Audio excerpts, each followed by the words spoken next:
Hello student, I am Kamal Sharma, PGT chemistry. आज हम करवाएंगे बेटा चैप्टर 4 केमिकल बॉन्डिंग। ठीक है, तो ध्यान से देखिएगा इसको।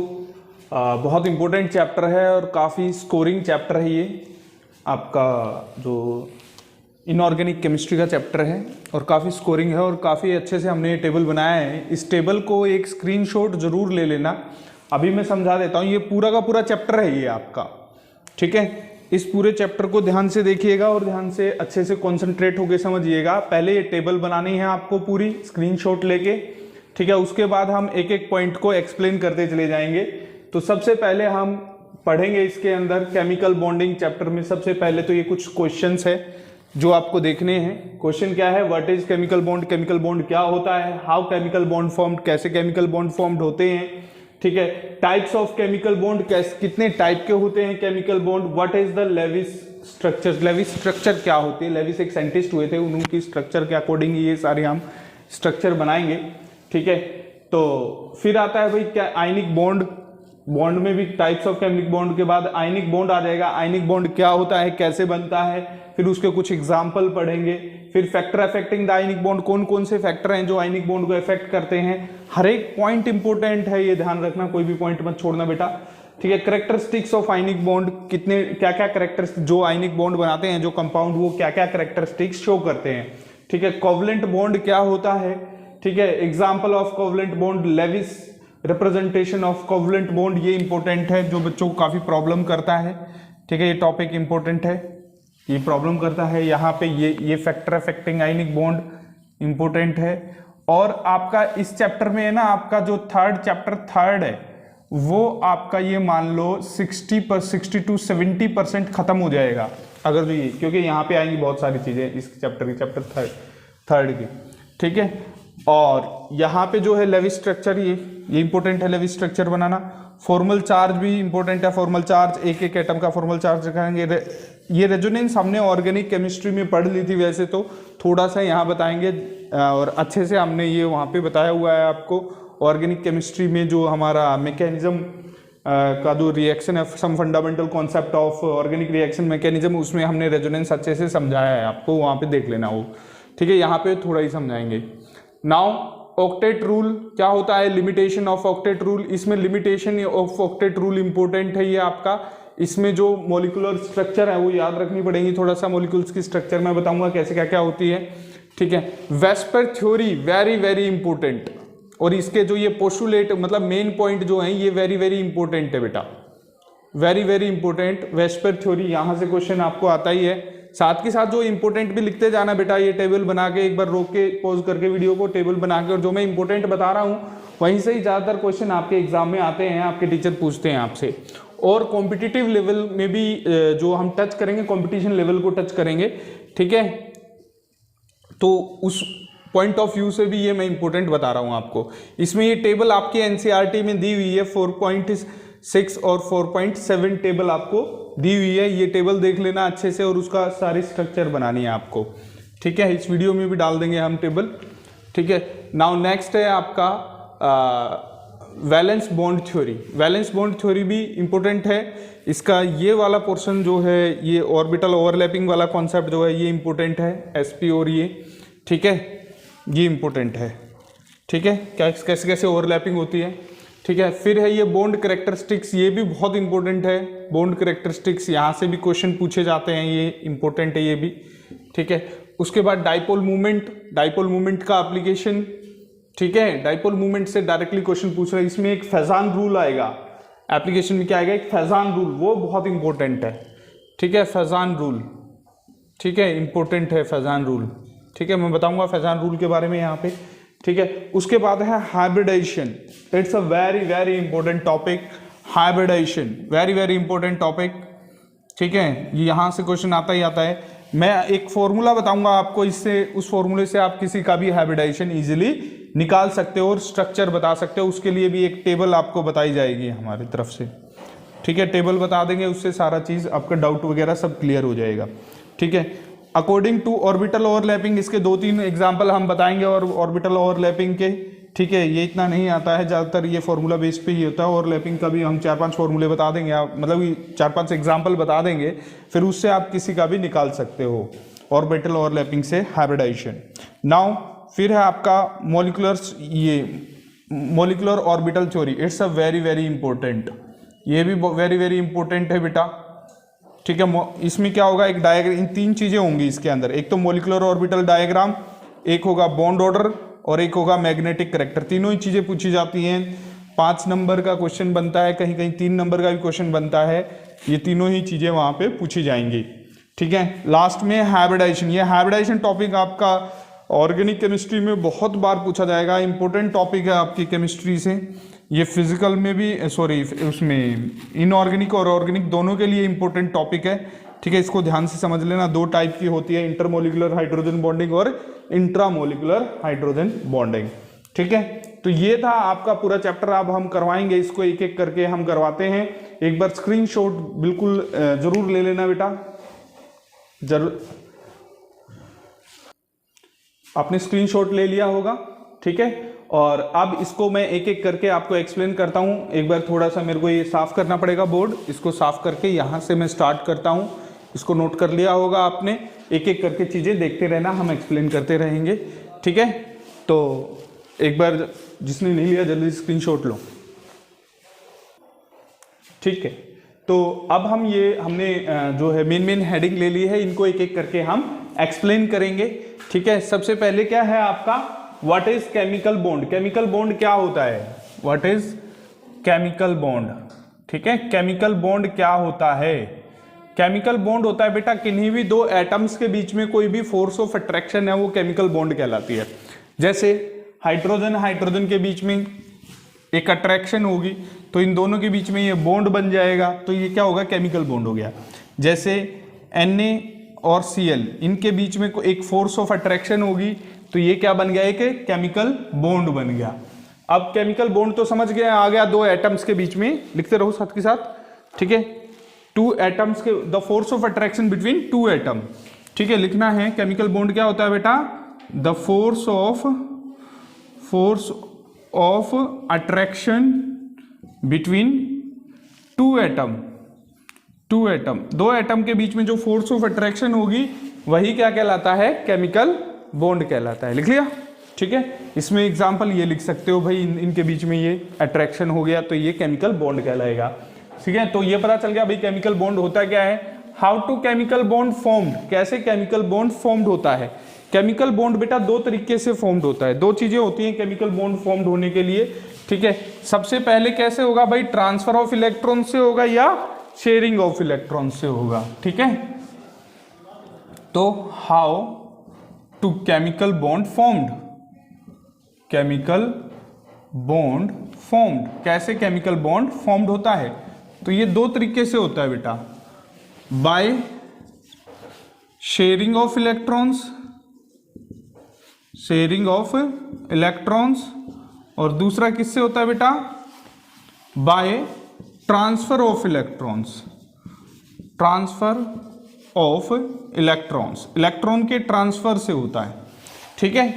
अब शेयरिंग ऑफ इलेक्ट्रॉन से 2 तरीके के बॉन्ड बनते हैं बेटा, एक तो कोवलेंट बॉन्ड बनता है, कोवलेंट बॉन्ड, और एक बनता है coordinate bond, coordinate bond. Coordinate bond को हम और क्या कहते हैं, डेटिव बॉन्ड भी बोलते हैं बेटा, डेटिव बॉन्ड, ठीक है। तो सुनिएगा ध्यान से, और लिख देता हूं बीच में। कोवलेंट बॉन्ड कैसे बनता है, कोवलेंट बॉन्ड बनता है by mutual sharing of electrons, by mutual का मतलब होता है बराबर, ठीक है, mutual sharing of electrons, electrons की म्यूचुअल शेयरिंग होगी, ठीक है। इसमें भी शेयरिंग ऑफ इलेक्ट्रॉन से बनेगा, लेकिन म्यूचुअल नहीं होगी, ठीक है। The bond formed by sharing of electrons but not mutual नहीं होगी लेकिन, ठीक है। तो कैसी होगी भाई, इसमें एक कंप्लीट देगा और एक लेगा, ठीक है। और इसमें क्या होगा, ट्रांसफर ऑफ इलेक्ट्रॉन्स होगा। इसमें अब एक एक करके मैं एग्जांपल बताता हूं तो ज़्यादा ठीक रहेगा। ठीक है, सबसे पहले मैं कोवलेंट बॉन्ड के बारे में बता देता हूं। कोवलेंट बॉन्ड आपका कितने टाइप का हो जाएगा, 3 टाइप का हो जाएगा बेटा। ठीक है, कोवलेंट बॉन्ड 3 टाइप का हो जाएगा। सिंगल कोवलेंट बॉन्ड, ये आपने 10th क्लास में भी पढ़ा था। ठीक है, डबल कोवलेंट बॉन्ड और ट्रिपल कोवलेंट बॉन्ड। ठीक है, अब सिंगल कोवलेंट बॉन्ड क्या होता है वो देखिएगा ध्यान से।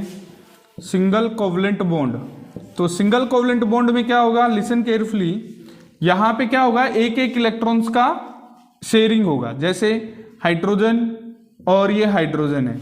ठीक है, हाइड्रोजन का वैलेंस इलेक्ट्रॉन्स कितना होता है, ये लेविस स्ट्रक्चर भी है भाई, आपका लेविस स्ट्रक्चर भी बता दिया है, आप यहीं पे ही बता देंगे लेविस स्ट्रक्चर। ठीक है, और टाइप्स ऑफ केमिकल बॉन्ड भी यहीं पे ही हो जाएंगे आपके। ठीक है, ये टाइप्स ऑफ केमिकल बॉन्ड हो गए। ठीक है, समझ में आ गया, टाइप्स ऑफ केमिकल बॉन्ड भी हो गए। ठीक है, और ये दोनों तीनों ही ये क्वेश्चन यहाँ पे ही कवर हो जाते हैं, आपके यहीं पे करवा रहा हूँ। ठीक है, तो सबसे पहले केमिकल बॉन्ड कैसे फॉर्म्ड होते हैं, हाउ टू केमिकल बॉन्ड, तो 2 तरीके से, एक तो शेयरिंग ऑफ इलेक्ट्रॉन्स और एक ट्रांसफर ऑफ इलेक्ट्रॉन्स। फिर टाइप्स ऑफ केमिकल बॉन्ड, ये 3 टाइप के मेन केमिकल बॉन्ड है आपके, एक तो कोवलेंट बॉन्ड, कोऑर्डिनेट बॉन्ड और आयनिक बॉन्ड। यहाँ पे ट्रांसफर ऑफ इलेक्ट्रॉन से कौन सा बॉन्ड बनता है, आयनिक बॉन्ड बनता है। ठीक है, आयनिक बॉन्ड, अब इसके बारे में बताएंगे, आयनिक बॉन्ड के बारे में बताएंगे। ठीक है, फिर लेविस स्ट्रक्चर, लेविस स्ट्रक्चर जो ये डॉट से रिप्रेजेंट करते हैं हम वैलेंस सेल इलेक्ट्रॉन्स को, एटम्स के सराउंडिंग हम डॉट से रिप्रेजेंट या क्रॉस से रिप्रेजेंट करते हैं, उसको बोलते हैं हम लेविस स्ट्रक्चर बोलते हैं। ठीक है, वैलेंस इलेक्ट्रॉन को किससे रिप्रेजेंट करेंगे, डॉट या क्रॉस से। ठीक है, जैसे ये एक हाइड्रोजन का वैलेंस इलेक्ट्रॉन 1 होता है, पता है ना ये बात। ठीक है, कैसे, हाइड्रोजन का एटॉमिक नंबर कितना होता है, 1 होता है बेटा। फर्स्ट सेल में कितना इलेक्ट्रॉन्स हो गया, ये हो गया, एक ही इलेक्ट्रॉन से। तो जो वैलेंस इलेक्ट्रॉन्स क्या होता है, the electron present in outermost shell, yes और नो। जैसे ऑक्सीजन की बात करूं बेटा, ऑक्सीजन का एटॉमिक नंबर 8 होता है, तो फर्स्ट सेल में कितना इलेक्ट्रॉन्स होता है, 2। नेक्स्ट सेल में कितना इलेक्ट्रॉन्स हो गया, 6 बेटा। ठीक है, 6 और 2 कितना हो गया, 8। तो यहां पे कितना हो गया, 6 इलेक्ट्रॉन्स हो गया। तो इसका वैलेंस इलेक्ट्रॉन कितना है, 6 है। वैलेंस इलेक्ट्रॉन कितना है, 6। और वैलेंसी कितनी है इसकी, 2। वैलेंसी क्या होती है, नंबर ऑफ इलेक्ट्रॉन लॉस और गेन ड्यूरिंग द मतलब कि bond formation of bond form कर रहा है तो कितने इलेक्ट्रॉन लॉस और गेन करेगा, या कंपाउंड फॉर्म कर रहा है तो कितने इलेक्ट्रॉन लॉस और गेन करेगा, तो वो क्या होगा, इसका वैलेंसी हो गया। तो वैलेंसी कितना हो गया इसका, 2, क्योंकि ऑक्टेट कंप्लीट करने के लिए इसको 2 इलेक्ट्रॉन्स की जरूरत है। ऐसा हम ऑक्टेट रूल में पढ़ेंगे, यहां पे पढ़ेंगे। ठीक है, मतलब किसी भी एटम को बॉन्ड बनाने के लिए कितने इलेक्ट्रॉन्स की जरूरत होती है, जो ऑक्टेट 8 इलेक्ट्रॉन्स कंप्लीट करने हैं। ठीक है, इसका फिर लिमिटेशन भी है काफी, वो उसी में ही पढ़ेंगे, लिमिटेशन ऑफ ऑक्टेट रूल में। तो यहाँ पे दो क्या होगी इसकी वैलेंसी, और वैलेंस इलेक्ट्रॉन कितने हो गए, 6। ठीक है, तो यहाँ पे सिंगल कोवलेंट बॉन्ड में हाइड्रोजन में एक ही इलेक्ट्रॉन से, तो एक ही दिखाएंगे आप यहाँ पे। तो ये क्या करेगा, अपना डुप्लेट कंप्लीट करेगा। क्या करेगा, अपना डुप्लेट कंप्लीट करेगा, मतलब हीलियम की कॉन्फ़िगरेशन लेने की कोशिश करेगा। अब हीलियम का एटॉमिक नंबर कितना होता है, 2। तो ये स्टेबल होने की कोशिश करेगा, 2 हो गया। तो ये 2 लेने की, एक इसके पास है, एक इसने इससे ले लिया और एक इसने इससे ले लिया। क्लियर है, तो यहाँ पे कितना हो गया बेटा, ये बॉन्ड बना लिया, म्यूचुअल शेयरिंग हुई है एक एक की। तो यहाँ पे कैसा बॉन्ड बना, सिंगल कोवलेंट बॉन्ड। अब कर लेते हैं डबल कोवलेंट बॉन्ड। तो डबल कोवलेंट बॉन्ड में क्या है भाई, जैसे ऑक्सीजन का मैंने एग्जांपल लिया था, तो ऑक्सीजन में वैलेंस इलेक्ट्रॉन्स कितना था, 6 था। तो 6 वैलेंस इलेक्ट्रॉन दिखा देते हैं हम डॉट से, यहाँ पे 6 वैलेंस इलेक्ट्रॉन दिखा दिए भाई हमने, ये 6 वैलेंस इलेक्ट्रॉन दिखा दिए यहाँ पे, ये 6 वैलेंस इलेक्ट्रॉन्स हो गए। अब ये क्या हो गया, यहाँ से इसने 2 इसने यहाँ से ले लिए और 2 इसने यहाँ से ले लिए। क्यों भाई 2 क्यों लिए, क्योंकि ये 6 वैलेंस इलेक्ट्रॉन ऑक्टेट अपना कंप्लीट कर लेगा 2 इलेक्ट्रॉन्स लेके। ठीक है, तो 2 इसने इससे ले लिए, इसने म्यूचुअल शेयरिंग हुई, बराबर शेयरिंग हुई भाई दोनों में। तो ये क्या बन गया, डबल कोवलेंट बॉन्ड बन गया। अब आ जाते हैं ट्रिपल कोवलेंट बॉन्ड में। ट्रिपल कोवलेंट बॉन्ड क्या होता है बेटा, ट्रिपल कोवलेंट बॉन्ड होता है आपका, जैसे नाइट्रोजन के बीच में बनाते हैं हम। नाइट्रोजन क्या होता है आपका, एटॉमिक नंबर 7 होता है, वैलेंस इलेक्ट्रॉन्स कितना होता है, 5। ठीक है, जैसे नाइट्रोजन है, नाइट्रोजन का एटॉमिक नंबर 7 और वैलेंस इलेक्ट्रॉन्स कितना हो जाए भाई, फर्स्ट सेल में कितने, 2 इलेक्ट्रॉन्स, 2 तो आते ही हैं फर्स्ट सेल में, इससे अगले वाली सेल में कितने आ जाएंगे, 5। तो 5 वैलेंस इलेक्ट्रॉन्स हो गया इसका, और वैलेंसी कितना हो गया 3, है ना, क्योंकि ऑक्टेट कंप्लीट करने के लिए कितने चाहिए इसको, 3 चाहिए ना, तो 3 इलेक्ट्रॉन्स ये ले लेगा, तो वैलेंस इलेक्ट्रॉन्स कितने हो गए इसके 5, वैलेंसी कितनी होगी 3, ठीक है। तो यहाँ पे क्या होगा भाई, 3 इसको चाहिए तो 3 इससे ले लेगा, ये दूसरे वाले से इससे ले लिए, इसको भी 3 चाहिए, इसने भी 3 क्या किए इससे ले लिए, तो यहाँ पे क्या बन गया, ट्रिपल कोवलेंट बॉन्ड बन गया, ठीक है। तो ये थे आपके कोवलेंट बॉन्ड। कितने टाइप के कोवलेंट बॉन्ड होते हैं और भी आगे चल के हम बता देंगे। कोवलेंट बॉन्ड मेनली बनता है म्यूचुअल शेयरिंग से। यहाँ पे 1-1 की म्यूचुअल शेयरिंग हुई, यहाँ पे 2-2 की म्यूचुअल शेयरिंग हुई, यहाँ पे 3-3 की म्यूचुअल शेयरिंग हुई। तो म्यूचुअल शेयरिंग से कौन सा बॉन्ड बना बेटा, आपका कोवलेंट बॉन्ड बना, ठीक है। अब कोऑर्डिनेट बॉन्ड कैसे बनता है वो भी हम देख लेते हैं, कोऑर्डिनेट बॉन्ड कैसे बनता है, ठीक है। देखिए कोऑर्डिनेट बॉन्ड क्या होता है आपका, जब इसमें क्या होता है, एक ही डोनर होता है, एक ही एक्सेप्टर होता है, दोनों ही नहीं लेते हैं आपस में, ठीक है। ऐसा नहीं है कि भाई दोनों म्यूचुअल शेयरिंग करेंगे। तो इसको देखिएगा ध्यान से, जैसे कोऑर्डिनेट बॉन्ड बता रहा हूं मैं, कोऑर्डिनेट बॉन्ड में देखिए, जैसे इसमें बहुत अच्छा सा एग्जांपल है ये कोऑर्डिनेट बॉन्ड का, NH3 और इसके पास 2 लोन पेयर होते हैं, ठीक है। ये लोन पेयर, बॉन्ड पेयर, ये भी सब इसी में ही बताया जाएगा, ठीक है।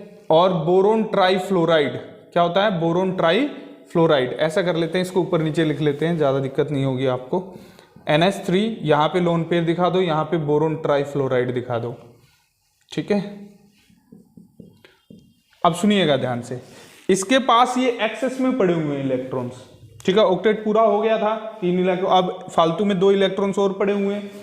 इसका ऑक्टेट कंप्लीट नहीं है, ये क्या है, डेफिशिएंट है। कैसे डेफिशिएंट है, बोरोन का एटॉमिक नंबर कितना होता है 5, ठीक है। फर्स्ट सेल में कितना इलेक्ट्रॉन्स बेटे 2, नेक्स्ट में कितना 3, तो इसको क्या करना पड़ेगा, इसका वैलेंसी और वैलेंस इलेक्ट्रॉन कितने हो गए, वैलेंस इलेक्ट्रॉन्स हो गए इसके 3, वैलेंसी भी कितनी होगी 3, ठीक है। तो वैलेंसी 3 होगी क्योंकि वैलेंसी 4 से ज्यादा नहीं हो सकती कभी भी, ठीक है। या तो ये 3 इलेक्ट्रॉन्स अपना शेयर कर ले, या फिर ये कितने इलेक्ट्रॉन्स ले, आपने 5 इलेक्ट्रॉन्स ले, इतना एनर्जी नहीं है, 4 से ज्यादा लॉस और गेन नहीं कर सकता, ठीक है। तो ये 3 के साथ बॉन्डिंग बना लेता है, तो 3 के साथ इसने बॉन्डिंग बनाई, देखो ये 3 के साथ बॉन्डिंग बना ली इसने, फ्लोरीन, फ्लोरीन और फ्लोरीन, इनके साथ बॉन्ड बनाया है, ये कोवलेंट बॉन्ड बना लिया है यहाँ पे, ठीक है, ठीक है। लेकिन इसका ऑक्टेट कंप्लीट नहीं है। शेयर्ड पेयर्ड इलेक्ट्रॉन्स कितने होने चाहिए, 8 होने चाहिए ऑक्टेट कंप्लीट करने के लिए, 1 2 3 4 5 6, तो 6 ही है, 8 तो नहीं है। तो ये क्या है, डेफिशिएंट है, क्या है, डेफिशिएंट है, इलेक्ट्रॉन्स को जरूरत है इलेक्ट्रॉन्स की। इसके पास क्या है बेटा, इसके पास ये एक्सेस में पड़े हुए हैं, 3 के साथ बॉन्ड बना लिया इसने, ये 3 के साथ बॉन्ड बना लिया भाई। वैलेंसी कितनी होती है 3, वैलेंसी 3 है तो 3 के साथ ही बॉन्ड बनाएगा। लेकिन वैलेंस इलेक्ट्रॉन्स कितने थे इसके पास, 2 नहीं थे, वैलेंस इलेक्ट्रॉन 5 थे, ये एक्स्ट्रा पड़े हुए हैं, ठीक है। यहां पे क्या है कि ये क्या करेगा, अब ये एक्स्ट्रा पड़े हुए हैं इसके पास, तो इनमें से एक इसको दे देगा और एक अपने पास रख लेगा, ठीक है। तो जैसे ही एक इसको दिया तो शेयर्ड पेयर्ड, अब ये 2 और मिल गए इसको, 6 इसके पास थे, 2 और मिल गए, तो इसका ऑक्टेट क्या हो गया बेटा, कंप्लीट हो गया इसका। और इसके पास है ये 2 भी इसमें भी काउंट होंगे, इसका पहले से ही ऑक्टेट कंप्लीट था, ये 2 अभी इसी के इसके शेयर्ड पेयर्ड है, इसमें काउंट किए जाएंगे। तो इस टाइप का जो बॉन्ड बनता है, इस टाइप के बॉन्ड को कहते हैं हम कोऑर्डिनेट बॉन्ड। क्या कहते हैं इसके टाइप के बॉन्ड को, कोऑर्डिनेट बॉन्ड, कोऑर्डिनेट बॉन्ड। अब सुनिएगा, कोऑर्डिनेट बॉन्ड में क्या होता है, ऐसे एरो से रिप्रेजेंट किया जाएगा बेटा, कोऑर्डिनेट बॉन्ड को कैसे रिप्रेजेंट किया जाएगा, ऐसे एरो से रिप्रेजेंट किया जाएगा। और जो टेल होगा एरो का, वो किसकी तरफ होगा, डोनर की तरफ होगा, ठीक है। और हेड जो होगा, इसका हेड जो है वो किसकी तरफ होगा, एक्सेप्टर की तरफ होगा। समझ में आया, किसकी तरफ होगा, एक्सेप्टर की तरफ होगा, क्लियर है, ठीक है। तो इस टाइप से जो बॉन्ड बनेगा उसको क्या कहेंगे हम, कोऑर्डिनेट बॉन्ड कहेंगे। कोऑर्डिनेट बॉन्ड आ गया होगा आई थिंक सो समझ में। इसमें म्यूचुअल शेयरिंग नहीं होती है, एक देता है अपने दोनों इलेक्ट्रॉन्स में से एक दे देगा, एक एक्स्ट्रा जिसके पास पड़े होंगे। तो ठीक है, तो इसको किससे रिप्रेजेंट किया जाएगा, एक एरो से रिप्रेजेंट किया जाएगा, और इसका एरो की जो टेल होगी वो डोनर की तरफ होगी और हेड होगा वो एक्सेप्टर की तरफ होगा। इस टाइप के बॉन्ड को क्या कहेंगे हम, कोऑर्डिनेट बॉन्ड कहेंगे। इसमें एक एक डेफिशिएंट होगा इलेक्ट्रॉन से और एक के पास एक्सेस में पड़े होंगे इलेक्ट्रॉन्स।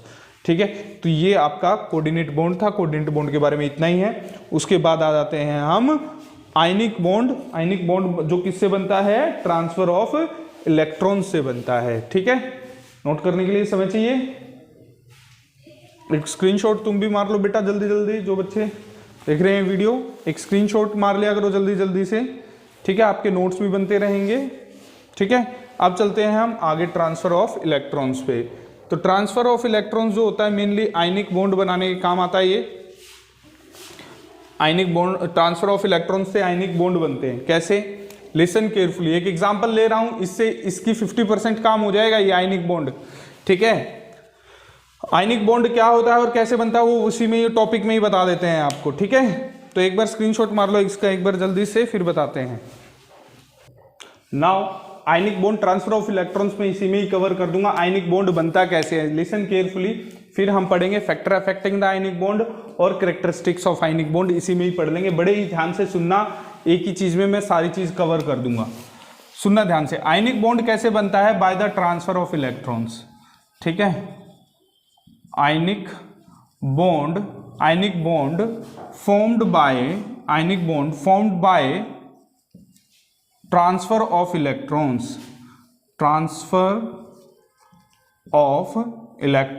इलेक्ट्रॉन्स के ट्रांसफर से बनता है। ठीक है, अब कैसे बनेगा, ये तो हो गया आयनिक बॉन्ड क्या होता है, by the transfer of electrons, completely transfer of electrons, completely लिख लेना बेटा यहां पे, कंप्लीटली। ठीक है, कंप्लीटली ट्रांसफर ऑफ इलेक्ट्रॉन्स। तो इसमें देखना है आपको कंप्लीटली ट्रांसफर ऑफ इलेक्ट्रॉन्स में कैसे होता है आयनिक बॉन्ड।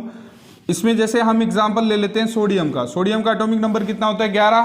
क्लोरीन का एटॉमिक नंबर कितना होता है, 17। तो इसमें जो है फर्स्ट सेल में कितना इलेक्ट्रॉन्स आएगा, बताओ बेटा जल्दी से, 2 इलेक्ट्रॉन्स। नेक्स्ट वाले में कितना आएगा, 8 इलेक्ट्रॉन्स आएगा। कितना आएगा, 8 इलेक्ट्रॉन्स आएगा। और उससे अगले वाली सेल में कितना है, कितने बच गए भाई सोनिया, कितने बच गए बेटे, 1 इलेक्ट्रॉन्स और बच गया, तो 1 यहां पे आ जाएगा। ठीक है, नाउ नेक्स्ट फिर आ जाता है यहां पे फर्स्ट सेल में कितना इलेक्ट्रॉन्स, 2। नेक्स्ट वाली में कितने, 8 इलेक्ट्रॉन्स। ठीक है, सेकंड वाली सेल में 8 ही आते हैं। ठीक है, 8 से ज्यादा तो नहीं कर दिया मैंने, नहीं। ठीक है, उसके बाद क्या है, नेक्स्ट वाली सेल में कितने इलेक्ट्रॉन्स आ जाएंगे, 7 इलेक्ट्रॉन्स बच गए, तो 7 इलेक्ट्रॉन्स अगले वाली सेल में आ जाएंगे। अब सुनिएगा ध्यान से, 1 इलेक्ट्रॉन्स यहां पे ज्यादा है, तो ये इलेक्ट्रॉन्स क्या करेगा, ट्रांसफर हो जाएगा यहां पे। ठीक है, जैसे ही ये 1 इलेक्ट्रॉन ट्रांसफर होगा तो ये क्या बन जाएगा, Na पॉजिटिव। 1 इलेक्ट्रॉन्स गया तो ये क्या बन गया, Na पॉजिटिव। कैसे बन गया बेटा, इसके पास 11 प्रोटॉन थे, पॉजिटिव थे, 11 ही इलेक्ट्रॉन्स थे, नेगेटिव थे। अब 1 इलेक्ट्रॉन चला गया तो कितने रह गए, 10 नेगेटिव रह गए, लेकिन पॉजिटिव तो 11 ही हैं इसके अंदर प्रोटॉन, तो 1 पॉजिटिव बढ़ गया, तो 1 पॉजिटिव यहां पे चार्ज के रूप में दिखा दिया। ठीक है, यहां पे क्या हो गया, 1 इलेक्ट्रॉन्स आ गया इसके पास, तो 1 नेगेटिव चार्ज आ जाएगा इसके पास। ठीक है, तो जब ये इलेक्ट्रॉन लॉस करेगा तो यहां पे लगेगी आयोनाइजेशन एंथैल्पी। ठीक है, जब ये इलेक्ट्रॉन गेन करेगा तो एनर्जी रिलीज करेगा। लॉस कैसे करेगा भाई, इसको इससे निकालना पड़ेगा इलेक्ट्रॉन्स। कोई इजीली दे देता है, कोई इजीली नहीं देता है। ये हम factor affecting the ionic bond की बातें पढ़ रहे हैं। ठीक है, और वहां पे भी अभी टॉपिक भी लूंगा तो समझ में भी आएगा। अब ये जब ये लेगा तो इलेक्ट्रॉन गेन एंथैल्पी होगी, यहाँ पे क्या होगी, इलेक्ट्रॉन गेन एंथैल्पी। तो ये क्या करेगा, जैसे ही इलेक्ट्रॉन लेगा तो एनर्जी रिलीज करेगा यहाँ से। जितनी ज्यादा एनर्जी रिलीज करेगा उतनी जल्दी क्या करेगा, ये इलेक्ट्रॉन ले लेगा। ठीक है, जितनी जल्दी लेगा उतना ज्यादा एनर्जी रिलीज करेगा, ऐसे ही बोल सकते हो आप। फिर उसके बाद क्या होगा, ये पॉजिटिव बन गया, ये नेगेटिव बन गया। उसके बाद इन दोनों के बीच में एक इलेक्ट्रोस्टैटिक फोर्स ऑफ अट्रैक्शन आएगी। ठीक है, क्या आएगी, electrostatic force of attraction, electrostatic force of attraction. ठीक है, इलेक्ट्रोस्टैटिक फोर्स ऑफ अट्रैक्शन होगी। उससे क्या होंगे, फिर ये कोलाइड करेंगे एक दूसरे से, क्या करेंगे, कोलाइड करेंगे। तो जब वो कोलिजन होगा तो वहां से एनर्जी निकलेगी, उस एनर्जी को बोलेंगे हम लैटिस एंथैल्पी। क्या बोलेंगे, लैटिस एंथैल्पी। तो जितनी ज्यादा लैटिस एंथैल्पी होगी उतना ज्यादा जल्दी आयनिक बॉन्ड बनेगा। क्लियर है, समझ में आ गया होगा। तो तीन चीजें ही इसको इफेक्ट करती हैं, कौन कौन सी, आयनाइजेशन एंथैल्पी और electron gain enthalpy and lattice enthalpy. ठीक है, लैटिस एंथैल्पी है, ध्यान से देखिएगा। नाउ तो इसमें क्या हुआ, कंप्लीटली ट्रांसफर ऑफ इलेक्ट्रॉन्स हुआ। ठीक है, तो इसमें क्या हुआ भाई, कैसे कैसे पॉजिटिव चार्ज आया, कैसे कैसे आपने नेगेटिव आया और कैसे कैसे इसने बॉन्ड बनाया। तो लैटिस एंथैल्पी आप समझ गए भाई, जितना ज्यादा कोलाइड करेगा उतना ज्यादा लैटिस एंथैल्पी होगा। ठीक है, अब इसके हम पढ़ लेते हैं फैक्टर इफेक्टिंग। ठीक है, फैक्टर इफेक्टिंग, फैक्टर इफेक्टिंग। तो फैक्टर इफेक्टिंग आपको कौन कौन से लग रहे हैं भाई, यहाँ पे कौन कौन से फैक्टर इसको इफेक्ट करेंगे। तो एक तो आयनाइजेशन एंथैल्पी इफेक्ट करेगा, एक इलेक्ट्रॉन गेन एंथैल्पी इफेक्ट करेगा और एक लैटिस एंथैल्पी इफेक्ट करेगा। ठीक है, लैटिस एंथैल्पी पे 2-3 कॉम्पिटिटिव लेवल के क्वेश्चन आते हैं, फिर factor affecting the lattice enthalpy भी हम पढ़ेंगे, तो ध्यान से पढ़ना है। अब आयनाइजेशन एंथैल्पी इसको इफेक्ट करेगा, कैसे करेगा भाई, आयनाइजेशन एंथैल्पी क्या होनी चाहिए, कम होनी चाहिए, जल्दी से इलेक्ट्रॉन निकाल देगा, तो लेस आयनाइजेशन एंथैल्पी होनी चाहिए, less ionisation enthalpy then formed easily ionic bond easily बना देगा। ठीक है, ठीक है, आयनाइजेशन एंथैल्पी क्या होनी चाहिए, लेस होनी चाहिए। ठीक है, और आपका जो है electron gain enthalpy, electron gain enthalpy क्या भाई, जितनी ज्यादा स्ट्रांगली ये अट्रैक्ट करेगा, जितना इलेक्ट्रोनेगेटिविटी इसका ज्यादा होगा, मतलब जितना छोटा साइज होगा, इलेक्ट्रोनेगेटिविटी ज्यादा होगा तो उतनी जल्दी इलेक्ट्रॉन्स ले लेगा ये, जितना जल्दी इलेक्ट्रॉन्स लेगा तो उतना ज्यादा एनर्जी रिलीज करेगा, तो उसको बोलते हैं इलेक्ट्रॉन गेन एंथैल्पी। क्या बोलते हैं, इलेक्ट्रॉन गेन एंथैल्पी। तो इलेक्ट्रॉन गेन एंथैल्पी क्या होनी चाहिए, मोर इलेक्ट्रॉन गेन एंथैल्पी होनी चाहिए, मोर इलेक्ट्रॉन गेन एंथैल्पी होनी चाहिए, इजिली आयनिक बॉन्ड बना लेगा। ठीक है, नाउ फिर लैटिस एंथैल्पी। लैटिस एंथैल्पी क्या होता है, जब ये पॉजिटिव और नेगेटिव क्या करते हैं, एक दूसरे को अट्रैक्ट करते हैं, तो वहां से एनर्जी क्या होती है, रिलीज होती है। तो उस टाइम में जो एंथैल्पी होगी उसे क्या बोलेंगे हम, लैटिस एंथैल्पी। तो लैटिस एंथैल्पी क्या होनी चाहिए भाई, ज्यादा होनी चाहिए, more lattice enthalpy, more lattice enthalpy then formed easily ionic bond. ये कंडीशन होती है, ये फैक्टर इस तरीके से इसको इफेक्ट करते हैं। ठीक है, समझ में आया। आयनिक बॉन्ड बनाने के लिए आपकी लैटिस एंथैल्पी क्या, आयनाइजेशन एंथैल्पी क्या होनी चाहिए, लेस होनी चाहिए, इलेक्ट्रॉन गेन एंथैल्पी क्या होनी चाहिए, मोर होनी चाहिए, और आपका लैटिस एंथैल्पी भी मोर होनी चाहिए, तब आयनिक बॉन्ड इजीली बन जाएगा। नाउ उसके बाद आते हैं factor affecting the, factor affecting lattice enthalpy. Lattice enthalpy को कौन कौन से फैक्टर इसको इफेक्ट करते हैं, ठीक है, वो अभी बताते हैं। नाउ लैटिस एंथैल्पी कौन कौन से फैक्टर उसको इफेक्ट करेंगे, इसमें 2 फैक्टर इफेक्ट करते हैं बेटा इसको, लैटिस एंथैल्पी को। एक तो चार्ज ऑफ, चार्ज किसके पास, आयंस के पास, चार्ज ऑफ आयंस। ठीक है, और क्या करेगा भाई, साइज ऑफ आयंस इफेक्ट करेगा, साइज ऑफ आयंस। ये 2 फैक्टर इसको इफेक्ट करेंगे लैटिस एंथैल्पी को। कैसे इफेक्ट करेंगे वो सुन लीजिए। लैटिस एंथैल्पी क्या है, मेनली फोर्स ऑफ अट्रैक्शन है। क्या है lattice enthalpy, force of attraction है। कैसी फोर्स ऑफ अट्रैक्शन है बेटा, Q1 Q2, मतलब चार्ज के डायरेक्टली प्रोपोर्शनल। ठीक है, तो ये फोर्स जो है ये चार्ज के डायरेक्टली प्रोपोर्शनल होगा और inversely proportional to R square. R square मतलब साइज का हो गया, साइज जितना छोटा होगा फोर्स ऑफ अट्रैक्शन उतनी ज्यादा होगी। मतलब लैटिस एंथैल्पी जो होगी वो चार्ज के तो डायरेक्टली प्रोपोर्शनल होगी, चार्ज जितना ज्यादा उतनी लैटिस एंथैल्पी ज्यादा, और लैटिस एंथैल्पी इनवर्सली प्रोपोर्शनल होगी साइज के, size of ions, size of ions के इनवर्सली प्रोपोर्शनल होगी। मतलब अब देखना ध्यान से, अब मेरे को बताना इनमें से किसका जो है लैटिस एंथैल्पी ज्यादा होगा। एक तो ले लेते हैं हम NaCl ले लेते हैं, उसके बाद ले लेते हैं हम CaCl2 ले लेते हैं, उसके बाद ले लेते हैं MgO ले लेते हैं। तो बेटा देखिएगा ध्यान से, चार्ज जिसका जितना ज्यादा, दोनों का चार्ज देना है Q1 और Q2 का, तो यहां से क्या है, ये -1 चार्ज होता है, ये +2 चार्ज होता है, ये -1 ये +1, ये +2 और ये -2।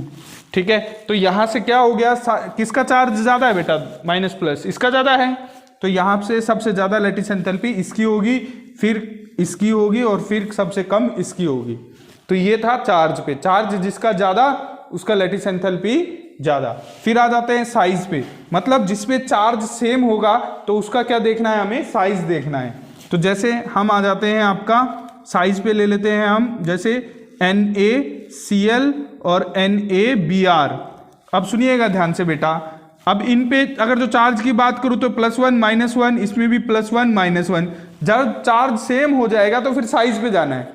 तो साइज जिसका जितना छोटा होगा उसका लैटिस एंथैल्पी उतना ही क्या होगा, ज्यादा होगा। समझ में आया? कोई दिक्कत कोई परेशानी हो तो बताओ। चार्ज सेम हो गया तो साइज पे जाना है। आपको पता है क्लोरीन का साइज छोटा होता है, ब्रोमीन का बड़ा होता है। क्यों? क्योंकि मूविंग डाउन द ग्रुप जाते हैं तो एटॉमिक साइज क्या होता जाता है, डिक्रीज होता जाता है, जिसकी वजह से ब्रोमीन का साइज बड़ा हो गया और क्लोरीन का छोटा। जब 17th ग्रुप के एलिमेंट पढ़ेंगे तो फ्लोरीन, क्लोरीन, ब्रोमीन और आयोडीन ये मूविंग डाउन द ग्रुप जाएंगे तो एटॉमिक साइज क्या हो जाता है, इंक्रीज हो जाता है। दैट्स वाई इसका लैटिस एंथैल्पी कम हो जाएगा, इसका लैटिस एंथैल्पी ज्यादा हो जाएगा, क्योंकि इसका क्लोरीन का साइज छोटा है एज कंपेयर टू ब्रोमीन। ये इससे पता चला भाई, क्लोरीन पहले आया, ठीक है, ब्रोमीन बाद में आया, तो इसका मतलब इसका साइज बड़ा, इसका छोटा, तो इसका लैटिस एंथैल्पी ज्यादा हो जाएगा। समझ में आ गया? लैटिस एंथैल्पी यहां से कॉम्पिटिटिव एग्जाम्स में बहुत क्वेश्चन पूछा जाता है आपसे लैटिस एंथैल्पी से, ठीक है। तो इसको ध्यान से, ये थे आपके factor affecting the ionic bond, factor affecting the ionic bond. तो एक बार इसको स्क्रीनशॉट मार लीजिए जल्दी से, फिर हम आगे चलते हैं। नाउ अब हम कुछ इसमें कर लेते हैं कैरेक्टरिस्टिक्स ऑफ आयनिक बॉन्ड। तो आयनिक बॉन्ड की कुछ कैरेक्टरिस्टिक्स कर लेते हैं। इसमें देखते हैं हमने क्या क्या कर लिया इसमें। एक तो आयनिक बॉन्ड क्या होता है, कैसे बनता है आयनिक बॉन्ड, हमने पढ़ लिया। Factor affecting the ionic bond, कौन कौन से फैक्टर इसको अफेक्ट करते हैं, 3 फैक्टर पढ़े। Ionisation enthalpy, electron gain enthalpy, lattice enthalpy. फिर लैटिस एंथैल्पी क्या होती है वो हमने पढ़ लिया, ऊपर ही पढ़ लिया था। ये आयंस जब टकराते हैं तो एनर्जी रिलीज करती है, ठीक है। तो वहां से लैटिस एंथैल्पी मतलब लैटिस बन जाता है, एक बॉन्ड बन जाता है। लैटिस का मतलब होता है एक रेगुलर स्ट्रक्चर, क्रिस्टल बनाना, रेगुलर स्ट्रक्चर बनाना। एक रेगुलर स्ट्रक्चर बन जाए क्रिस्टल, जैसे आपने देखे होंगे शुगर के स्ट्रक्चर देखे होंगे, और आपने मेनली NaCl नमक का स्ट्रक्चर देखा होगा, यस और नो, ठीक है। फिटकरी एक अच्छा एग्जाम्पल है लैटिस का, ठीक है, ये चीज है। तो यहाँ पे क्या हो जाएगा, ये चीज हो गई है। उसके बाद जो है ये कौन कौन से फैक्टर लैटिस एंथैल्पी को अफेक्ट करते हैं, फिर वो हमने पढ़े, ठीक है, कैसे कैसे अफेक्ट करते हैं वो भी पढ़ लिए। अब कर रहे हैं कैरेक्टरिस्टिक्स ऑफ आयनिक बॉन्ड, मतलब जब ये आयनिक बॉन्ड बन जाएगा तो वो कैसी कैसी प्रॉपर्टी शो करेगा।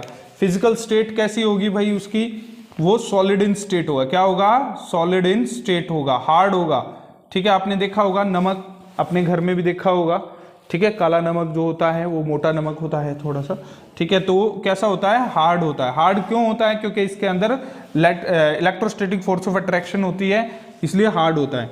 अब हार्ड होगा तो उसका मेल्टिंग एंड बॉइलिंग पॉइंट क्या होगा, हाई होगा। क्या होगा, हाई होगा मेल्टिंग एंड बॉइलिंग पॉइंट इसका। और स्ट्रक्चर मैंने बताई दी थी कैसी होती है इसकी, क्रिस्टल स्ट्रक्चर होती है इसकी, ठीक है। सोलिबिलिटी कैसे होता है भाई, सोल्यूबल होता है, ये सोल्यूबल इन वाटर होता है, सोल्यूबल इन वाटर होगा।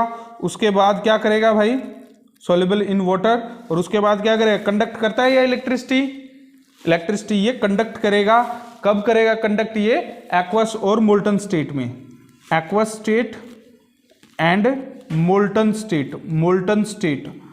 स्टेट और एक्वस स्टेट में, not in solid state. Solid state में नहीं करेगा बेटा, ध्यान रखना ये बात, ठीक है, सॉलिड स्टेट में नहीं करेगा। फिर आता है आयनिक रिएक्शन।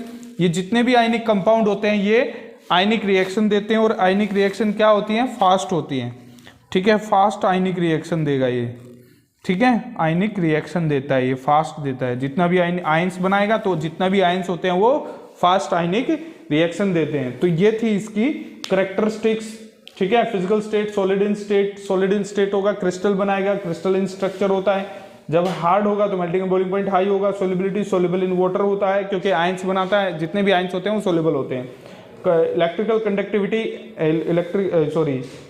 कंडक्टिविटी क्या होगी भाई, एक्वस स्टेट और मोल्टन स्टेट में कंडक्ट करेगा, मतलब कि डिसॉल्व होने के बाद करंट का कंडक्ट करना, वो होता है इलेक्ट्रिकल कंडक्टिविटी। आयनिक रिएक्शन ये फास्ट आयनिक रिएक्शन देता है। तो ये थे आपका सारा का सारा आयनिक बॉन्ड, एक बार स्क्रीनशॉट ले लो इसका। उसके बाद चलते हैं हम कोवलेंट बॉन्ड, और एक एग्जाम्पल और रह गए भाई इसके। एग्जाम्पल मैं एक दो एग्जाम्पल अभी बता देता हूं, वैसे तो ये बता दिया था। बनेगा कैसे, आपको बोलेगा Lewis structure of ionic bond, Lewis structure of ionic bond बोलेगा, आयनिक बॉन्ड। तो कैसे बनानी है, और एक दो की तुम खुद बनाना, मैं एक दो बना के दिखा देता हूं। जैसे Na है, Na क्या करता है, इलेक्ट्रॉन्स देता है, ट्रांसफर हो रहा है यहाँ पे, और Cl उसको ले रहा है। ठीक है, एक इलेक्ट्रॉन यहाँ दिखा देना, यहाँ 7 दिखा देना, और ये इलेक्ट्रॉन ले रहा है। तो ये इसका क्या है, लेविस स्ट्रक्चर। ठीक है, ऐसे ही MgCl2 की मैं बना देता हूं, MgCl2। तो MgCl2 में क्या करना है भाई आपको, Mg के पास वैलेंस इलेक्ट्रॉन कितना होता है बेटा, 2 होता है, और क्लोरीन के पास वैलेंस इलेक्ट्रॉन कितना होता है, 7 होता है। ठीक है, तो क्या करेगा भाई, ये 7 है तो एक इलेक्ट्रॉन लेगा, ये इसको दे देता है, ट्रांसफर कर देता है, यहाँ पे ट्रांसफर कर देता है। तो ये कैसी बन गई आपकी, लेविस स्ट्रक्चर बन गई है आपकी। ठीक है, उसके बाद हम आ जाते हैं नेक्स्ट उस पे, आपको बना के दिखानी है, कमेंट सेक्शन में एक बार बना के दिखाना इसकी लेविस स्ट्रक्चर। एक तो इसकी बना के दिखानी है, ठीक है, और किसकी बना के दिखाओगे, MgBr2 की बना के दिखानी है। ठीक है, और KCl की बना के दिखानी है। तो इनका आयनिक स्ट्रक्चर आप मेरे को बना के दिखाओगे, एक बार स्क्रीनशॉट ले लो जल्दी से, फिर हम आगे चलते हैं। तो अब हम करेंगे बेटा कोवलेंट बॉन्ड। तो कोवलेंट बॉन्ड में क्या है, कोवलेंट बॉन्ड तो मैंने बता ही दिया था आपको कितने टाइप के होते हैं, क्या क्या होते हैं, single covalent bond, double covalent bond, triple covalent bond बता दिए थे हमने। ठीक है, एग्जाम्पल्स कुछ ले लेते हैं हम, एग्जाम्पल्स जैसे वाटर का एग्जाम्पल ले लेते हैं हम। ठीक है, ऑक्सीजन वाटर का एग्जाम्पल ले लिया, तो यहाँ पे ये कोवलेंट बॉन्ड बनता है, वैलेंस इलेक्ट्रॉन्स होंगे, ये कितने वैलेंस इलेक्ट्रॉन्स होंगे इसके, 6 वैलेंस इलेक्ट्रॉन्स होंगे, और एक इसमें, तो एक का ये शेयरिंग करेगा, डुप्लेट कंप्लीट करेगा, और दोनों का ये शेयरिंग करेगा। तो ये कुछ एग्जाम्पल है, जैसे CH4 एग्जाम्पल बना लेते हैं हम। CH4 में कार्बन का वैलेंस इलेक्ट्रॉन कितना बेटा, कार्बन का वैलेंस इलेक्ट्रॉन कितना 4, हाइड्रोजन का वैलेंस इलेक्ट्रॉन कितना 1। तो हाइड्रोजन का वैलेंस इलेक्ट्रॉन 1 हो गया, तो हाइड्रोजन तो क्या करेगा, अपना डुप्लेट पूरा करेगा, ये अपना डुप्लेट पूरा करता है, और कार्बन क्या करेगा, अपना ऑक्टेट कंप्लीट करेगा। तो ये अपना ऑक्टेट कंप्लीट कर लेगा ऐसे इलेक्ट्रॉन्स लेके। ठीक है, तो ये कुछ स्ट्रक्चर हैं, ये कुछ एग्जांपल्स हैं। ठीक है, अब इसमें आ जाते हैं हम नेक्स्ट में, इसका लेविस रिप्रेजेंटेशन। लेविस रिप्रेजेंटेशन ये तो सिंपल स्ट्रक्चर है, नोन है, अगर जो आयनिक वाली आ गई तो प्रॉब्लम है। तो इसके लिए कुछ एक रूल है, रूल ध्यान से पढ़ना। ठीक है, रूल्स फॉर लेविस रिप्रेजेंटेशन कैसे कैसे हैं। सबसे पहले क्या करना है आपने, फर्स्ट रूल है calculate total number of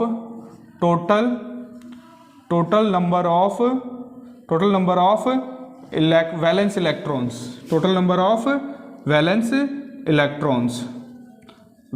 electrons, total number of valence electron count कर लोगे बेटा। ठीक है, और उसके बाद क्या करें, ईच एटम लिख लेना इसको। ठीक है, एवरी एटम, ठीक है, ईच एटम लिख लो या एवरी एटम लिख लो, एक ही बात है। दूसरा आ जाता है हमारा, नेक्स्ट आ जाता है फिर अपना जो है इंटेलिजेंसी से गैस करना है कि भाई सेंट्रल एटम कौन है, और आपका वो कौन है, आपका लिंक्ड एटम कौन है। ठीक है, select central atom and linked atom and formed skeletal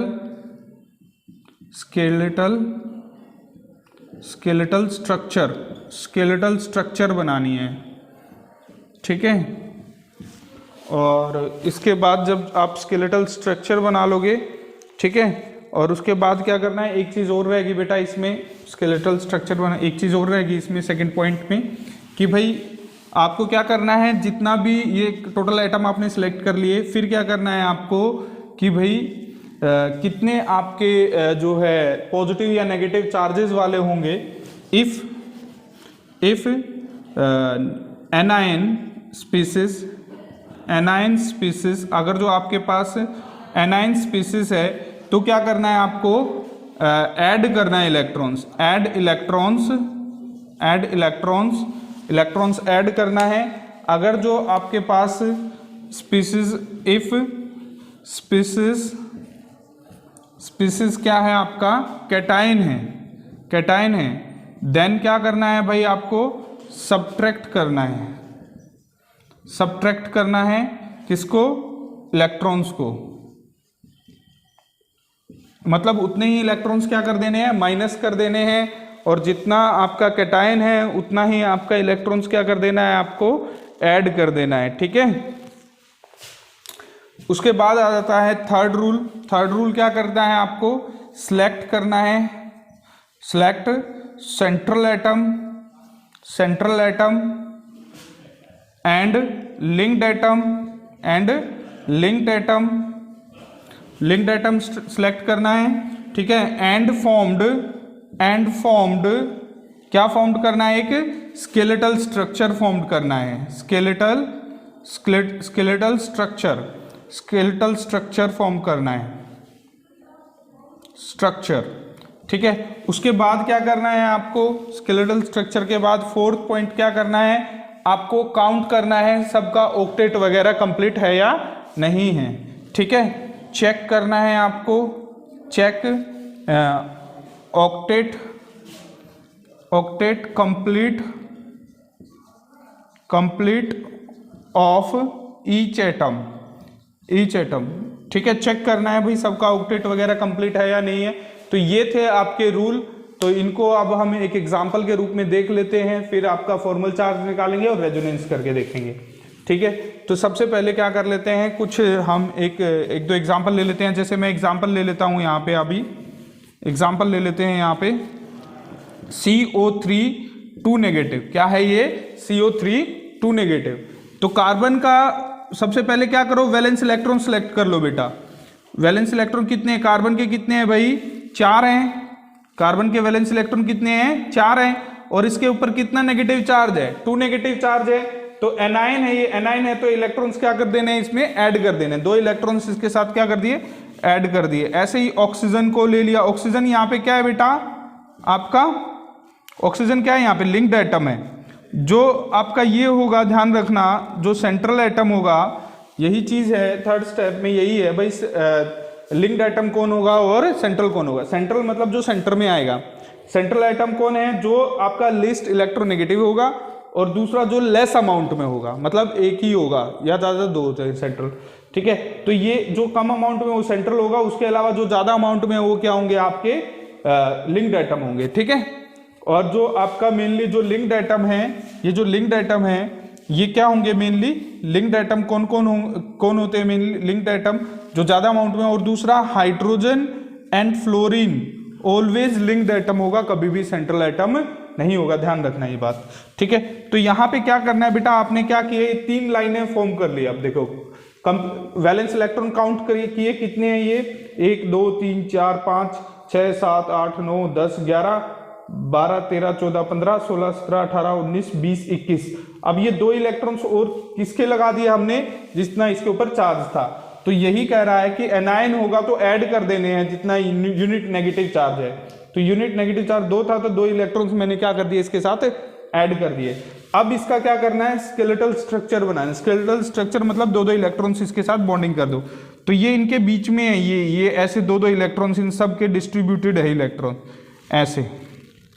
ठीक है, तो इन 2 इलेक्ट्रॉन्स ने क्या किया, यहाँ पे बॉन्ड बना लिया, इन 2 ने यहाँ पे बॉन्ड बना लिया, इन 2 ने यहाँ पे बॉन्ड बना लिया। तो इन 2 इलेक्ट्रॉन्स ने क्या किया, ये बॉन्ड बना लिया बेटा, क्लियर है। और इन 2 इलेक्ट्रॉन्स ने क्या किया, यहाँ पे बॉन्ड बना लिया।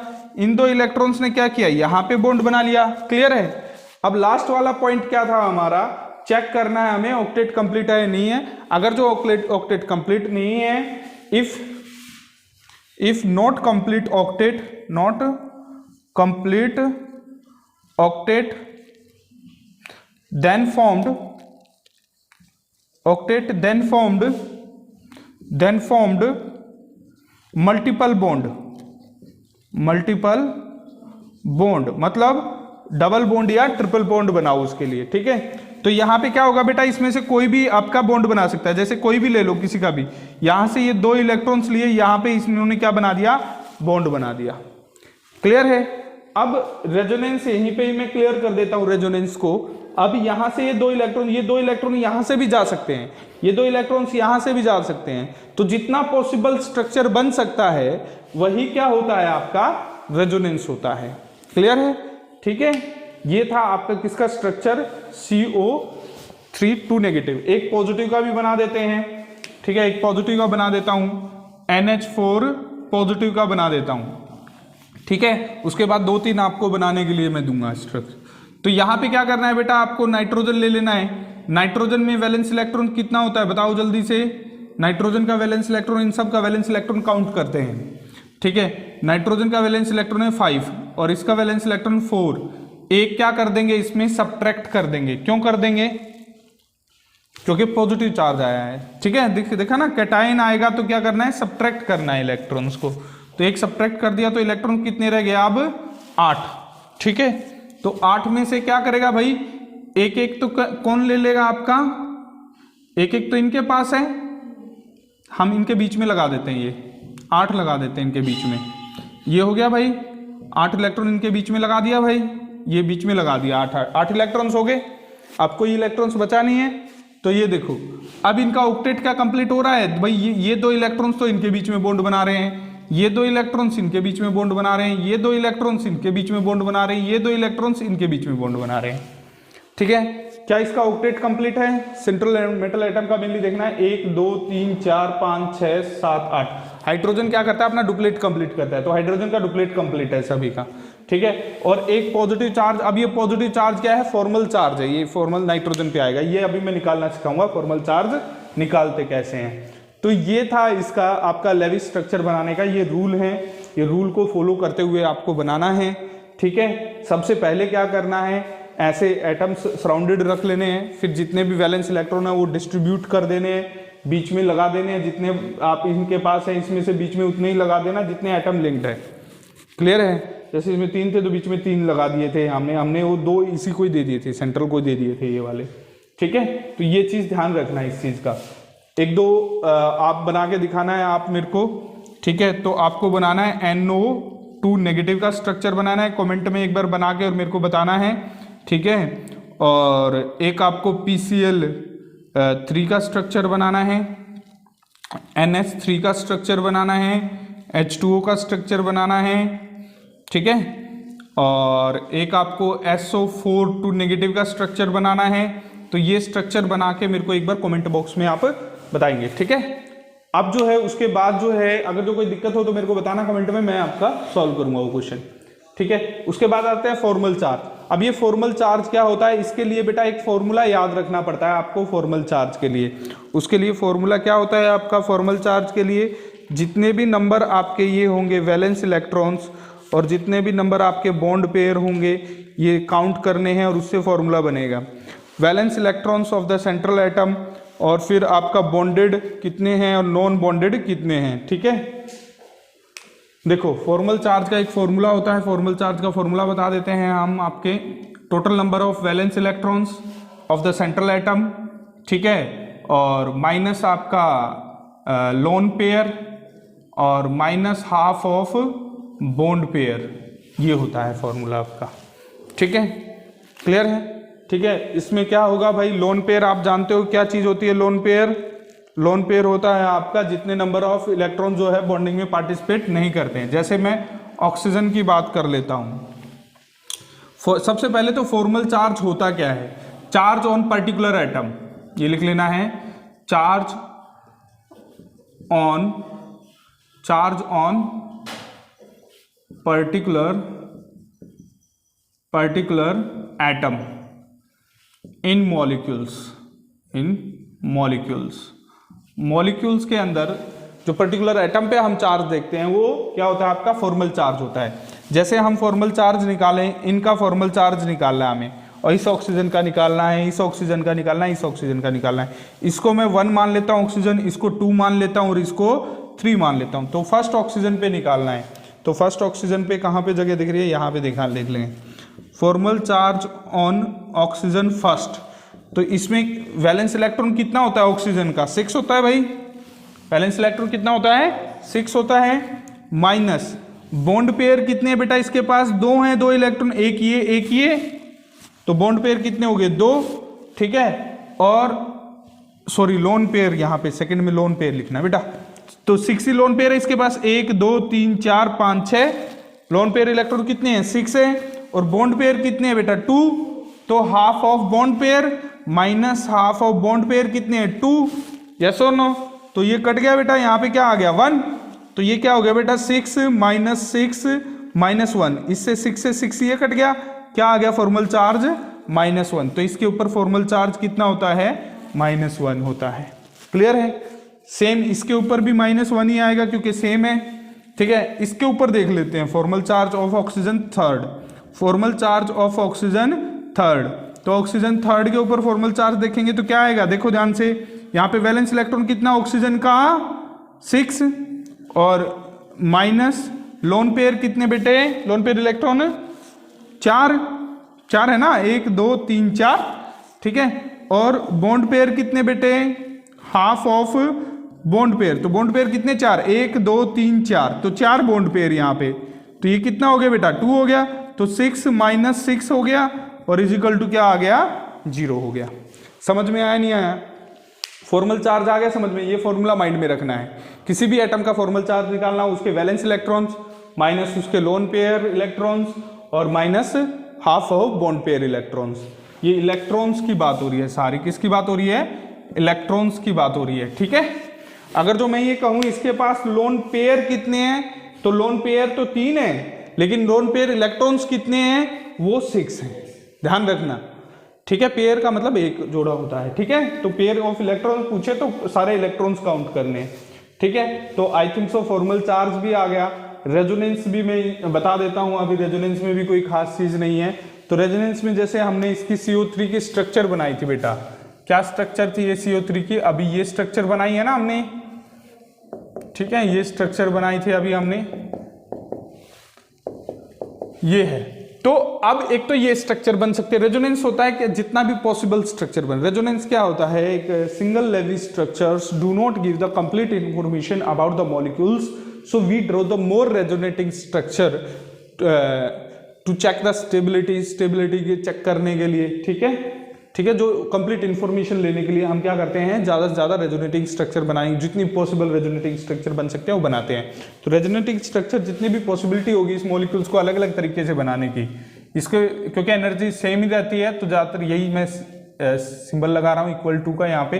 भाई यहाँ से भी तो डबल बॉन्ड बन सकता था, एक यहाँ से और एक यहाँ से। अब क्या हो जाएगा भाई? इसके पास ये हो जाएगा। अरे समझ रहे हो या नहीं समझ रहे हो? क्या हो जाएगा? अब डबल बॉन्ड यहाँ से भी, यहाँ पे भी बन सकता था, तो यहाँ से भी डबल बॉन्ड बन सकता था। तो इसका कैसे बना देंगे? यहाँ पे डबल बॉन्ड बना देंगे भाई। ऑक्सीजन यहाँ पे ये हो गया, सही है, ठीक है। तो ये यहाँ पे डबल बॉन्ड बन गया यहाँ पे। तो ये क्या है? इसकी लेविस स्ट्रक्चर है। तो तीनों पे जगह कहीं पे भी हो सकता है, तो ये इसको ऐसे भी बना सकता है। यहाँ पे क्या कर देगा? डॉटेड कर देगा तीनों जगह पे, मतलब ये कहीं पे भी हो सकता है ये बॉन्ड। क्लियर है? वैलेंस इलेक्ट्रॉन दिखा देगा फिर इसके, ठीक है।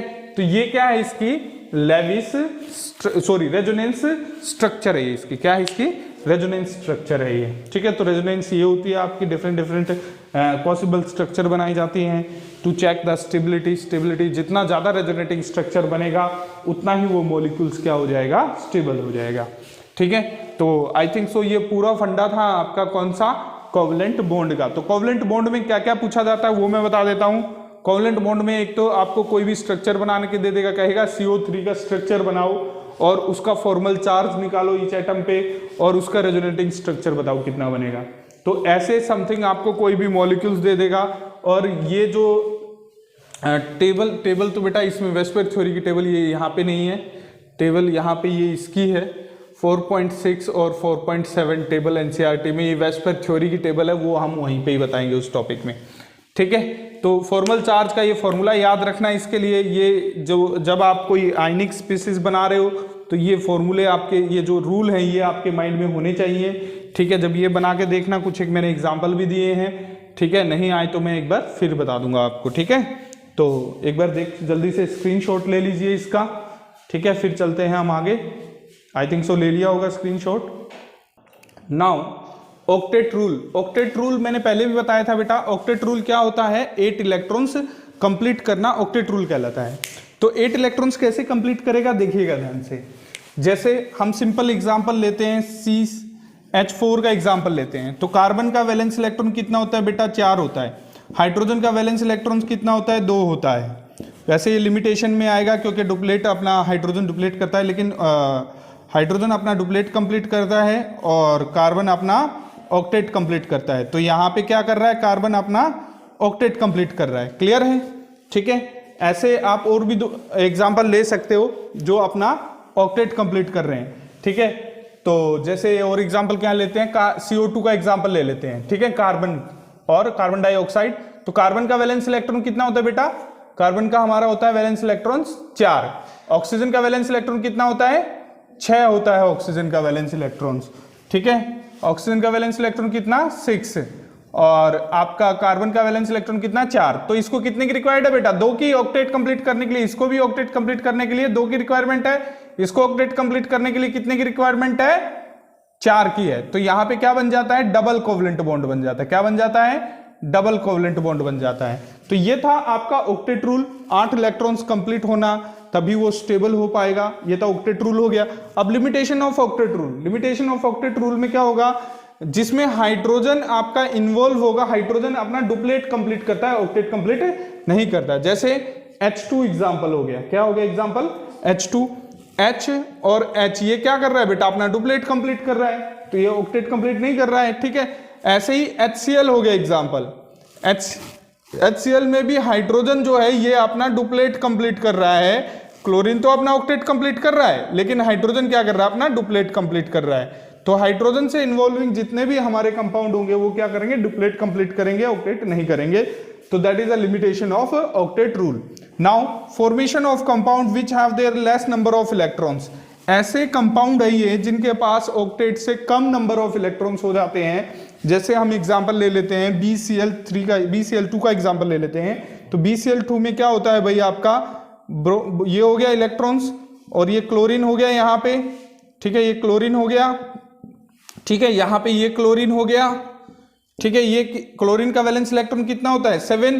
तो ये एक इससे ले लेगा बेटा, ये तो अपना ऑक्टेट कंप्लीट कर रहा है, लेकिन ये क्या करेगा? ये नहीं कर पाएगा अपना ऑक्टेट कंप्लीट। इसमें क्या हो गया भाई? 2-2 इलेक्ट्रॉन्स की ही शेयरिंग हुई, तो ऑक्टेट कंप्लीट नहीं हुआ। That is the limitation of octet rule. ऐसे ही आप बोरोन ट्राइफ्लोराइड का भी एग्जांपल ले सकते हैं। बोरोन में वैलेंस इलेक्ट्रॉन कितना हो गया? 6। फ्लोरीन में वैलेंस इलेक्ट्रॉन कितना हो गया? 7। ये 7 वैलेंस इलेक्ट्रॉन्स हो गया। ये तो वैलेंस इलेक्ट्रॉन, ये क्या बना रहे हैं हम? लेविस स्ट्रक्चर बना रहे हैं इसका। है आपका इसमें देखेंगे हम, बोरोन है, बोरोन में वैलेंस इलेक्ट्रॉन कितना हो गया? 3। और फ्लोरीन में वैलेंस इलेक्ट्रॉन्स कितना हो गया? 7। तो 7 हो गया। तो इसको कितने की जरूरत है? कितने की नीड है इसको? आपके 8 इलेक्ट्रॉन्स की नीड है। तो एक ही इससे ले लेगा, यहाँ पे ये एक इससे ले लिया इलेक्ट्रॉन्स। और इसको भी कितने की नीड है? एक की, ये एक इससे ले लेगा। और इसको भी कितने की नीड है? 1 इलेक्ट्रॉन्स की, इससे ले लेगा। लेकिन आप देखो इसमें ऑक्टेट कंप्लीट नहीं है। तो that is the limitation of octet rule, because इसके केवल बोरोन है, बोरोन के केवल 6 इलेक्ट्रॉन्स हो रहे हैं। शेड पेड कितने इलेक्ट्रॉन्स हो गए? 6 हो गए। तो इसका ऑक्टेट कंप्लीट नहीं है यहाँ पे। That's why that is the limitation of octet rule. ऐसे ही हम एल्यूमिनियम का ले लेंगे। एल्यूमिनियम में वैलेंस इलेक्ट्रॉन कितना है बेटा? 3 है एल्यूमिनियम, ठीक है। 3 वैलेंस इलेक्ट्रॉन्स है। तो 3 वैलेंस इलेक्ट्रॉन को कुछ इस तरीके से दिखा लेंगे। ये क्लोरीन है, ये क्लोरीन है, ये क्लोरीन है। तो क्लोरीन का वैलेंस इलेक्ट्रॉन कितना होता है? 7। इसमें भी ये वैलेंस इलेक्ट्रॉन कितना हो गया? 7 हो गया। इसमें भी वैलेंस इलेक्ट्रॉन कितना हो गया? 7 हो गया। तो यहां से क्या कर रहा है भाई? ये इससे ले रहा है इलेक्ट्रॉन्स, ये इससे ले रहा है इलेक्ट्रॉन्स, ये इससे ले रहा है, ठीक है। और ये एक एक करके ये इनसे ले रहे हैं। तो क्लोरीन का ऑक्टेट कंप्लीट नहीं है। That's why that is the limitation of octet rule. इसमें क्या होता है? आपके लेस नंबर ऑफ इलेक्ट्रॉन्स है to complete their octet. Octet complete नहीं हो पा रहा है। Next, formation of compound which have their a more number of electrons to octet. Octet से ज्यादा इलेक्ट्रॉन्स हो जाते हैं, मतलब 8 इलेक्ट्रॉन से ज्यादा इलेक्ट्रॉन्स हो जाते हैं। ऐसे मॉलिक्यूल्स कौन कौन से हैं अभी देख लेते हैं हम। यहाँ पे एग्जांपल ले लेता हूं मैं। ऑक्टेट से ज्यादा कौन से हो जाते हैं? तो यहां पे देखिए जैसे एग्जांपल ले रखे हैं, यहां पे PCl5 का ले रखा है बेटा, PCl5 फास्फोरस, फास्फोरस में वैलेंस इलेक्ट्रॉन कितना होता है आपका? फास्फोरस में वैलेंस इलेक्ट्रॉन्स होता है आपका 5, ठीक है। तो क्लोरीन में वैलेंस इलेक्ट्रॉन्स कितना हो गया आपका? 7 वैलेंस इलेक्ट्रॉन्स होता है क्लोरीन के अंदर, ये लगा दिया हमने 7 वैलेंस इलेक्ट्रॉन्स, ठीक है। ये क्लोरीन ले लिया, यहाँ पे 7 वैलेंस इलेक्ट्रॉन्स हो गया, ये क्लोरीन यहाँ पे भी 7 वैलेंस इलेक्ट्रॉन्स हो गया, ये चीज है। तो ये यहाँ पे इसने इलेक्ट्रॉन्स ले लिया, ठीक है, इसका ऑक्टेट कंप्लीट। यहाँ एक और क्लोरीन रह गया बेटा, एक और क्लोरीन ले लेते हैं हम, ये हो गया 5 हो गया। अब यहां से इसका ऑक्टेट कंप्लीट, इसने इससे ले लिया, इसका ऑक्टेट कंप्लीट, इसने इससे ले लिया भाई, इसको भी एक इलेक्ट्रॉन की जरूरत, इसने ले लिया, इसको भी एक की जरूरत, एक इसने इससे ले लिया, ठीक है। यहाँ पे 7 करो, हाँ 7, ठीक है। तो यहाँ पे क्या हो गया, ये सिंगल कोवलेंट बॉन्ड बन गया सिंगल कोवलेंट बॉन्ड, ठीक है। सभी क्लोरीन्स का ऑक्टेट कंप्लीट हो गया। लेकिन आप देख रहे हो इस फास्फोरस के पास इलेक्ट्रॉन्स कितने हो गए? 10। कैसे? 1 2 3 4 5 6 7 8 9 10, 10 इलेक्ट्रॉन्स हो गए बेटा इसके पास। तो इसको क्या हो गया, ज्यादा नंबर ऑफ इलेक्ट्रॉन्स आ गए।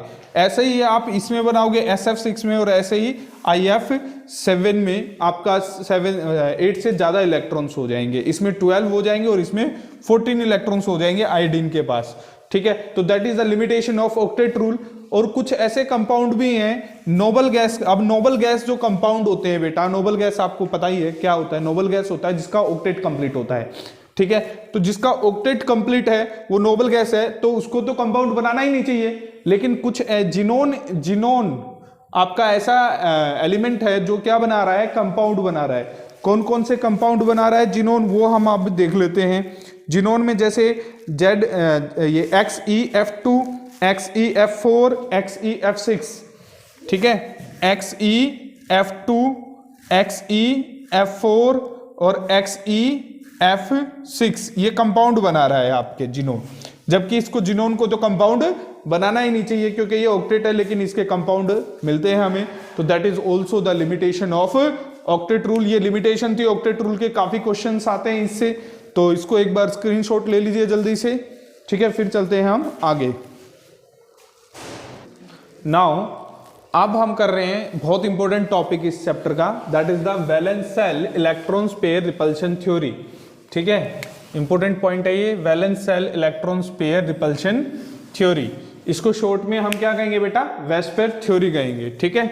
वेस्पर थ्योरी, तो वेस्पर थ्योरी होती क्या है पहले तो ये जानिए। वैसे तो नाम ही बता रहा है इसका क्या हो रहा है, वैलेंस सेल के जो इलेक्ट्रॉन्स होंगे वो आपस में क्या करेंगे, वो पेयर ऑफ इलेक्ट्रॉन्स क्या करेंगे, एक दूसरे को रिपेल करेंगे, और जब वो रिपेल करेंगे तो वहां पे आके रुक जाएगी मिनिमम रिपल्शन, जहां पे वो कम से कम रिपेल करेंगे, और वही क्या हो जाएगी, उसकी स्ट्रक्चर हो जाएगी, ठीक है। यही चीज इसकी डेफिनेशन में लिखी हुई है, ठीक है। इसका नाम ही इसकी डेफिनेशन बता रहा है, the electrons pair surrounded the central atom repel one another.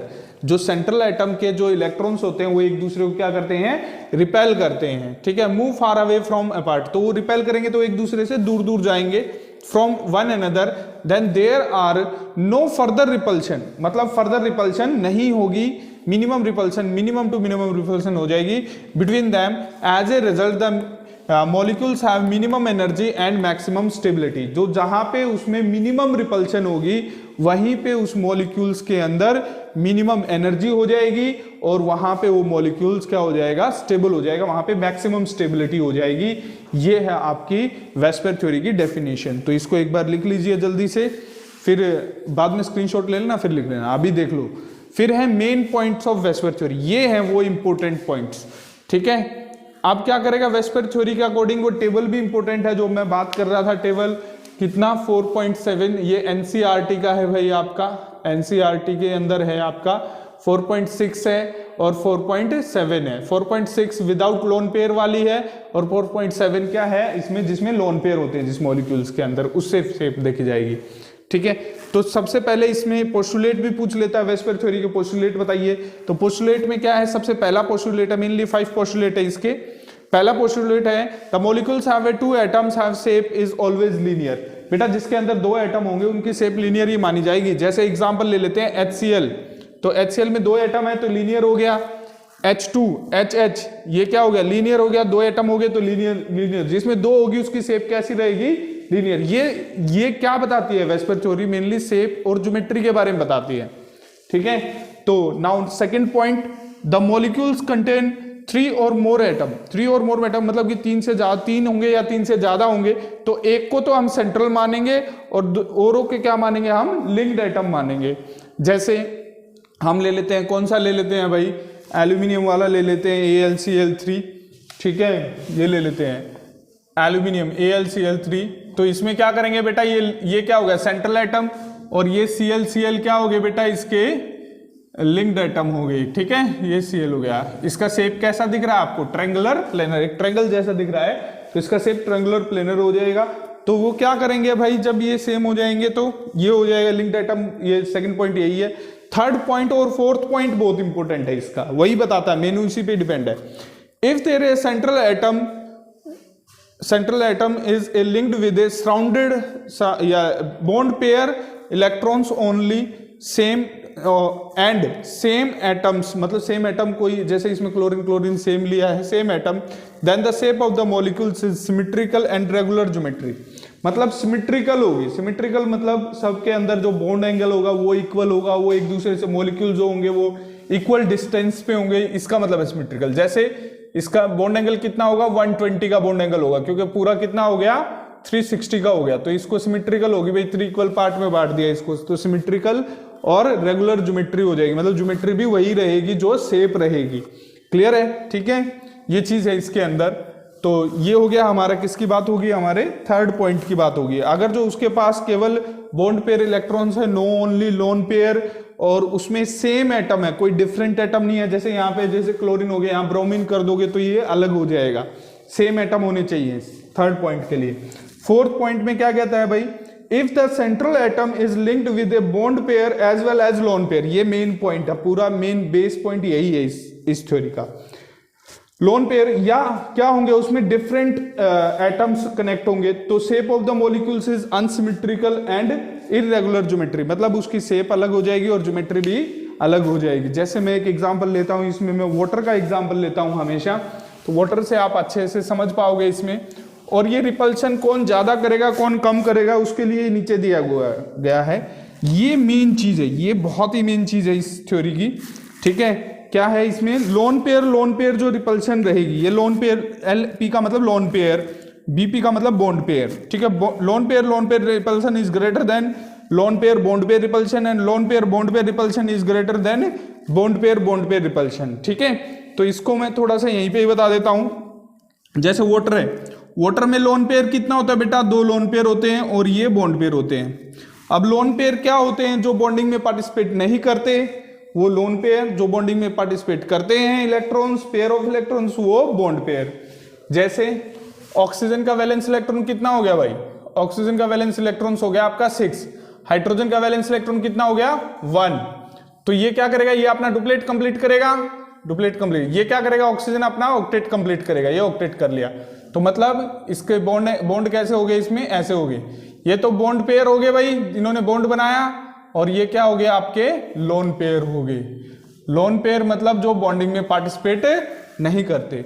तो यहां पे लोन पेयर जो रिपल्सन होगी वो क्या होगी? ज्यादा होगी। ये कौन सी रिपल्सन है? Lone pair bond pair repulsion है। ये कौन सी है आपकी?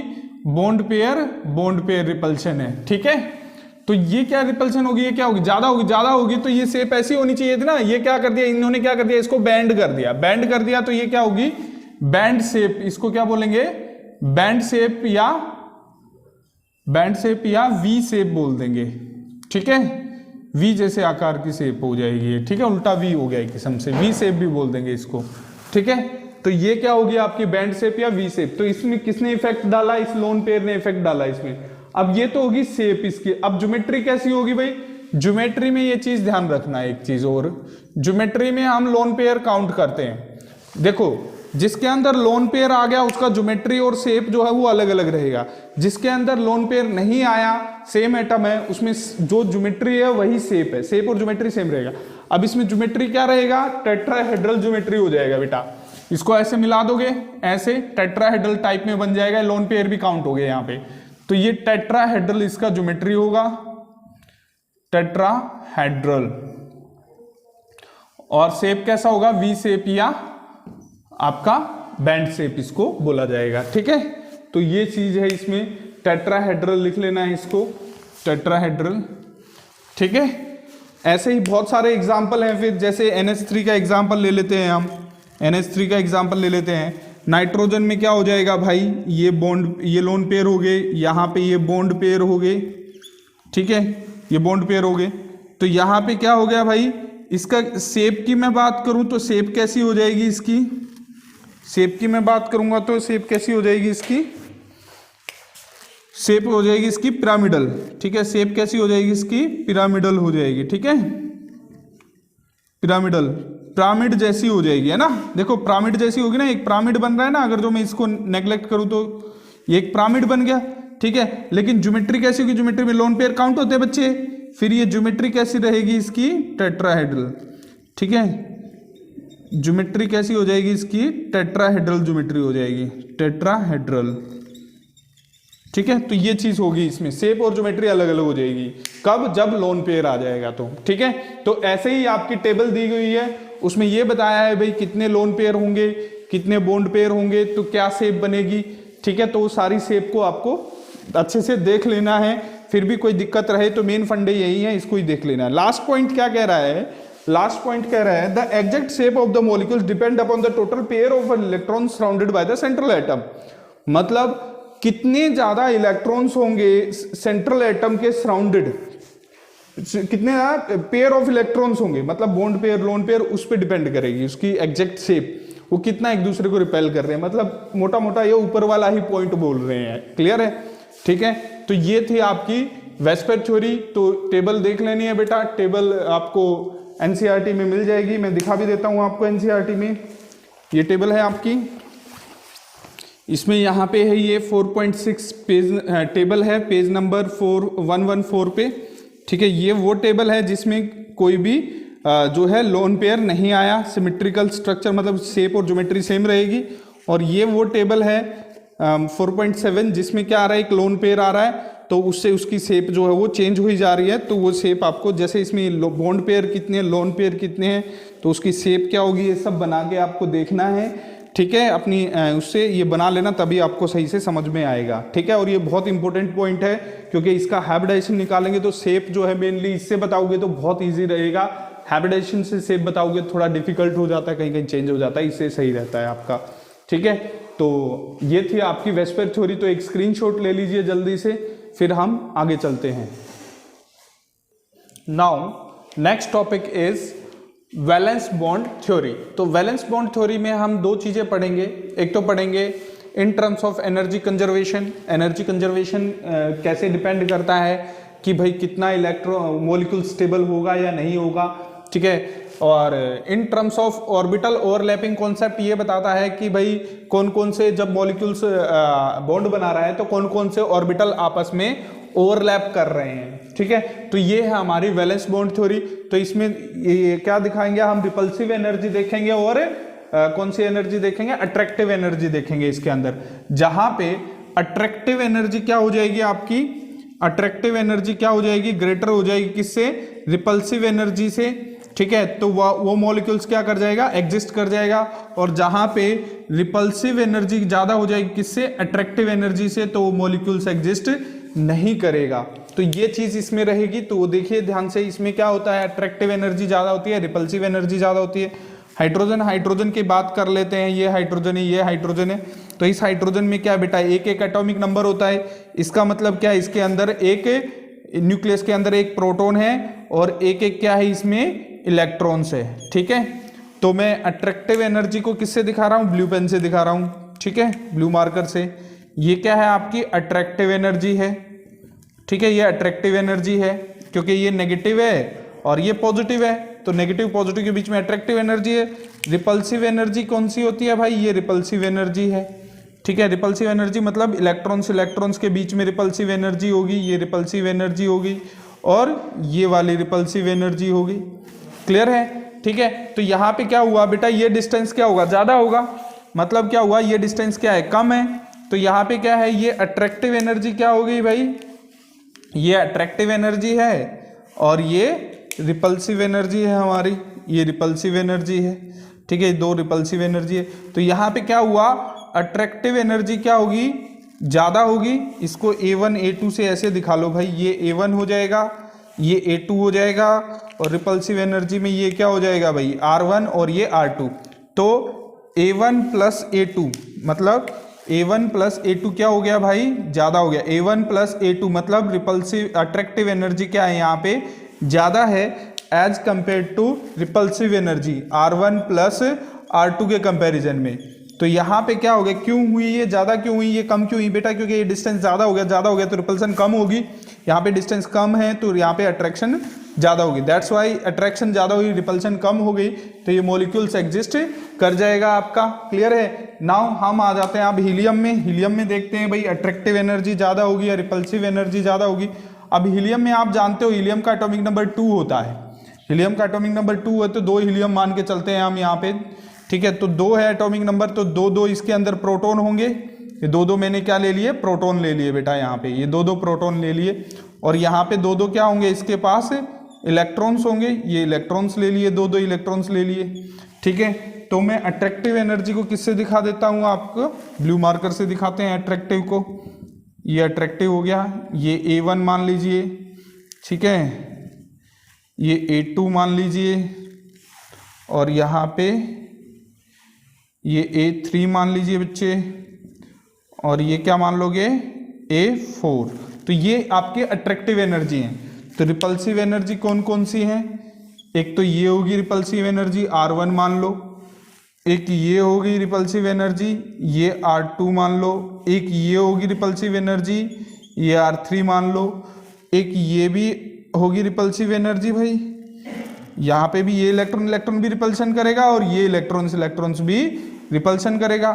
तो ये R4 मान लो और ये R5 मान लो, ठीक है। तो यहाँ पे रिपल्शन तो कितनी हो गई 5, अट्रैक्शन कितनी होगी 4, मतलब कि यहाँ पे रिपल्सन कितनी होगी आपकी, ये पहले अट्रैक्शन ले लेते हैं, A1 प्लस A2 प्लस, यहाँ पे ना करके इसको यहाँ पे लिख लो बेटा, A1 plus A2 plus A3 plus A4, ये क्या हो जाएगी भाई, कम हो जाएगी, किससे, रिपल्सन से, क्योंकि रिपल्सन 5 होगी यहाँ पे। R1 plus R2 plus R3 plus R4 plus R5, ये 5 इसमें रिपल्सन होगी और 4 अट्रैक्शन। इसका मतलब molecules not exist, molecule not exist, ठीक है, नॉट एग्जिस्ट, ये एग्जिस्ट नहीं करेगा और ये एग्जिस्ट करेगा, मॉलिक्यूल एग्जिस्ट, ठीक है, समझ में आ गया। ये था आपका इन टर्म्स ऑफ कौन सा, एनर्जी कंजर्वेशन। अब ओवरलैपिंग से भी मैं दिखा देता हूं आपको, ध्यान से देखिएगा, बहुत इंपॉर्टेंट है ओवरलैपिंग कॉन्सेप्ट से। तो यहाँ पे क्या है बेटा, जैसे ये हाइड्रोजन है, ये हाइड्रोजन है, H है, H1, ये H2, तो इसके बीच में SS ओवरलैपिंग होगी। 3 तरीके की ओवरलैपिंग दिखा रहे हैं यहाँ पे, SS ओवरलैपिंग, SP ओवरलैपिंग और PP ओवरलैपिंग, ठीक है। इसमें सिग्मा और पाई में इसी के ही अंदर बता दूंगा, सिग्मा और पाई क्या होता है अलग से बताने की कोई जरूरत नहीं है। तो यहाँ पे क्या होता है भाई, S में एक ही इलेक्ट्रॉन्स है, तो आपको पता है S जो होता है हाइड्रोजन में एक ही सब सेल होती है, और जो एक इलेक्ट्रॉन किसमें, S ऑर्बिटल में होता है, और S ऑर्बिटल की शेप क्या होती है आपकी, S ऑर्बिटल की शेप आपकी स्फेरिकल होती है। कैसी शेप होती है S ऑर्बिटल की, स्फेरिकल शेप होती है, ठीक है। तो इसकी भी स्फेरिकल शेप होगी, इसकी भी स्फेरिकल शेप होगी, ठीक है। तो दोनों के पास क्या है, इलेक्ट्रॉन्स है, ठीक है, दोनों के पास क्या है भाई, इलेक्ट्रॉन्स है, ये इलेक्ट्रॉन्स है। जब ये ऐसे घूम के आएगा तो एंटी क्लॉकवाइज हो जाएगा यहाँ पे, तो ये आपस में क्या कर गए, ओवरलैप कर गए, तो ये आपका कैसा ऑर्बिटल बन गया, ओवरलैपिंग ऑर्बिटल बन गया आपका, ठीक है। मेन मोलिकुलर ऑर्बिटल कहेंगे जिसे, क्या कहेंगे इसको, मोलिकुलर ऑर्बिटल कहेंगे, जब ये आपस में मिल जाएंगे तो इसके अंदर कैसा बॉन्ड बनेगा, ये सिग्मा बॉन्ड बनेगा। कैसा बॉन्ड बनेगा, सिग्मा, जैसे H के बीच में होती है ना ओवरलैपिंग ऐसे एक इलेक्ट्रॉन्स की, तो ये कैसा बॉन्ड बना है आपका, सिग्मा बॉन्ड बना है, ठीक है, जब हेड टू हेड ओवरलैपिंग होती है।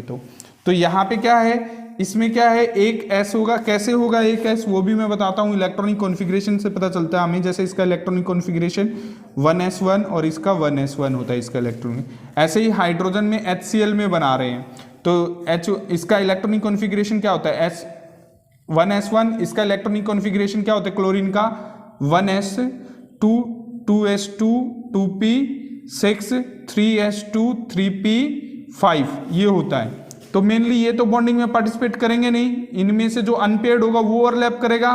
तो p में कितने सब ऑर्बिटल होते हैं बेटा 3 सब ऑर्बिटल होते हैं। तो 5 इसमें फिल करो भाई, पहले सिंगली ऑक्यूपाइड होगा और लास्ट में क्या होने लग जाएंगे पेयर होंगे तो 5 होंगे, तो इस तरीके से होगा। ठीक है, ये क्या है px, ये क्या है py और ये क्या है pz। तो pz अनपेयर्ड है इसके अंदर, तो pz जो है उसको हम एक्स एक्सिस पे दिखाते हैं ऐसे, ये दिखा दिया, ये दिखा दिया और ये p ऑर्बिटल है आपकी। तो ये क्या है pz है बेटा। ठीक है, आप कहोगे सर इसको px नहीं मान सकते, मान सकते हो लेकिन फिर ये आपको ये s हिलाना पड़ जाएगा। तो इसको x एक्सिस पे pz को मानना है, क्यों? क्योंकि pz वाला ही अनपेयर्ड है, वही ऑर्बिटल ओवरलैप करेगा इसको, इसलिए मैंने इस पे माना है ये। ठीक है, ऐसा कोई रूल नहीं है कि इसी पे ही मानना है, लेकिन अपनी सुविधा के अकॉर्डिंग आप यहाँ पे मान लेना। ठीक है, तो ये क्या हो गया आपका px हो गया और ये क्या हो गया py हो गया, इस तरीके से ये मानना है। तो ये px और py तो क्या है बेटा पेयर्ड है, px py तो क्या है पेयर्ड है। देखो पेयर है तो ये तो बॉन्डिंग में पार्टिसिपेट करेंगे नहीं, ये अनपेयर्ड है तो ये अनपेयर्ड है तो ये बॉन्डिंग में पार्टिसिपेट करेगा। जैसे इधर आएगा तो ये एंटी क्लॉकवाइज हो जाएगा, तो ये इस टाइप से ये ऑर्बिटल जो है ओवरलैप कर जाएंगे आपके, ये ओवरलैप करके ये ओवरलैपिंग ऑर्बिटल हो गया। ये कौन सी ओवरलैपिंग होगी s और p के बीच में ओवरलैपिंग, ये तो 1s है और ये 3pz है, ये z वाला ओवरलैप किया है। ठीक है, तो ये p ऑर्बिटल है इस तरीके से, ये ऑर्बिटल है, ये क्या है पेयर है, ये तो बॉन्डिंग में पार्टिसिपेट करेंगे नहीं। तो यहाँ से किसके बीच में ओवरलैपिंग हुई है pz और s के बीच में, तो इसे क्या कहेंगे हम sp ओवरलैपिंग कहेंगे। तो इस तरीके से sp ओवरलैपिंग होती है। फिर उसके बाद आते हैं pp ओवरलैपिंग में। pp ओवरलैपिंग में इसका देख लेते हैं, ff का देख लेते हैं बेटा ओवरलैपिंग। तो f ऑर्बिटल में क्या होता है मेनली ये f, ये फ्लोरीन है, ये फ्लोरीन है। फ्लोरीन का एटॉमिक नंबर कितना होता है 9, इसमें भी कितना होता है एटॉमिक नंबर 9। तो इसका ऑर्बिटल का कैसे दिखाओगे आप, इसका इलेक्ट्रॉनिक कॉन्फ़िगरेशन देखो पहले 1s2 2s2 और 2p कितना हो गया बेटा 5 और ये 1s2 2s2 और ये कितना हो गया 2p5। तो यहाँ पे क्या होता है जब इसमें इलेक्ट्रॉन फिल करोगे कि ये तो बॉन्डिंग में पार्टिसिपेट करेंगे नहीं पेयर हैं। ठीक है, तो इसमें फिल करोगे तो 5 इलेक्ट्रॉन है, पहले सिंगली ऑक्यूपाइड हंट्स रूल। ठीक है, ये हो गया। तो यहाँ पे ये px py और pz अनपेयर्ड है, यहाँ पे भी क्या है pz अनपेयर्ड है, तो ये pp ओवरलैपिंग करेगा बेटा, ये pp ओवरलैपिंग करेगा यहाँ पे, pz जो है ये अनपेयर्ड है। तो यहाँ पे क्या होगा, तो ये ऑर्बिटल बना लेते हैं हम p वाले, इस तरीके से बनता है ऑर्बिटल। ये थोड़ा सा प्रैक्टिस कर लेना इसकी, मैं पहले ही ओवरलैपिंग करके दिखा देता हूँ ये चीज है। तो यहाँ पे क्या हुआ आप ध्यान से देखना है, तो ये तो क्या थे पेयर्ड थे बेटा, ये तो क्या थे पेयर्ड थे ऐसे, ये पेयर हो गया, ये अनपेयर्ड था, ये दोनों मिलके क्या हो गए पेयर्ड ऑर्बिटल बन गया, मतलब मॉलिक्यूलर ऑर्बिटल बन गया, ये दोनों अनपेयर्ड थे। ये क्या है पेयर, ये तो बॉन्डिंग में पार्टिसिपेट करेंगे नहीं। तो ये कौन सी ओवरलैपिंग हुई पीपी ओवरलैपिंग हुई। क्लियर है, तो यहाँ पे आपको पीपी ओवरलैपिंग अच्छे से समझ में आ गया। ये कौन सा है भाई आपका पी एक्स है, ये क्या है पी वाई है, ऐसे ही ये भी पी एक्स और ये पी वाई, और ये कौन सा था पीजेड थे, ये पीजेड थे। पीजेड में ही क्या होता है एक एक इलेक्ट्रॉन्स क्या है अनपेयर्ड है, तो वो क्या हो गया एक दूसरे से ओवरलैप कर गए। ठीक है, तो ये थी आपकी ओवरलैपिंग कॉन्सेप्ट। ठीक है, अब आपको क्या करके दिखाना है मेरे को कमेंट बॉक्स में N2 और O2 का ऑर्बिटल ओवरलैपिंग आपको करके दिखानी है। ठीक है, एक की मैं करके दिखा देता हूं आपकी, ताकि सिग्मा और पाई बॉन्ड बता दें हम आपको। ठीक है, एक की ऑक्सीजन की मैं करके दिखा देता हूं। ऑक्सीजन का एटॉमिक नंबर क्या होता है 8, तो दो ऑक्सीजन होंगे भाई। इलेक्ट्रॉनिक कॉन्फ़िगरेशन क्या होगी 1s2 2s2 और 2p कितना हो गया 4, 8 हो गए। यहाँ पे भी क्या है 1s2 2s2 और 2p 4। तो यहाँ पे p ऑर्बिटल में क्या हो गया बेटा, ये px, ये py और ये pz। यहाँ पे ये सिंगली ऑक्यूपाइड करेगा, फिर यहाँ पे एक पेयर, मतलब दो अनपेयर्ड बच गए यहाँ पे ऑर्बिटल। यहाँ पे भी क्या होगा भाई, यहाँ पे ये px py और pz, यहाँ पे सिंगली ऑक्यूपाइड करेगा। तो ये हो गया 4 हो गए, एक अनपेयर्ड, दो अनपेयर्ड बच गए। तो अब बनाएंगे हम ऑर्बिटल्स, ये ऑर्बिटल बना लिए हमने। तो ये pz वाला तो पहले ही ओवरलैप करके दिखा देता हूं भाई, करेगा ही ओवरलैप। पता है ना, ये करेगा ओवरलैप, ठीक है, ये ओवरलैप करेगा पीजेड वाला, सिग्मा बॉन्ड बनाता है, पीजेड पीजेड सिग्मा बॉन्ड बनाएगा बेटा, हेड टू हेड ओवरलैपिंग होगी तो सिग्मा बॉन्ड बनेगा। अब यहाँ पे क्या है, वाई में अनपेड है, तो वाई कौन सा है, ये है बेटा पी वाई, ये पी वाई है ऐसे, और ये पी एक्स है।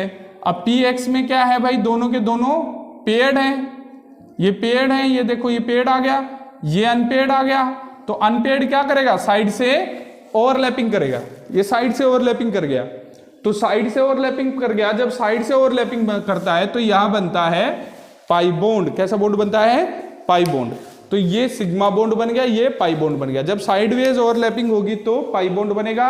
और अब आपको करके दिखाना है, लास्ट में अब हमको होमवर्क देके जा रहा हूं, N2 का आपका ऑर्बिटल ओवरलैपिंग डायग्राम आपको बना के दिखाना है और कमेंट बॉक्स में मेरे को सेंड करना है, ठीक है।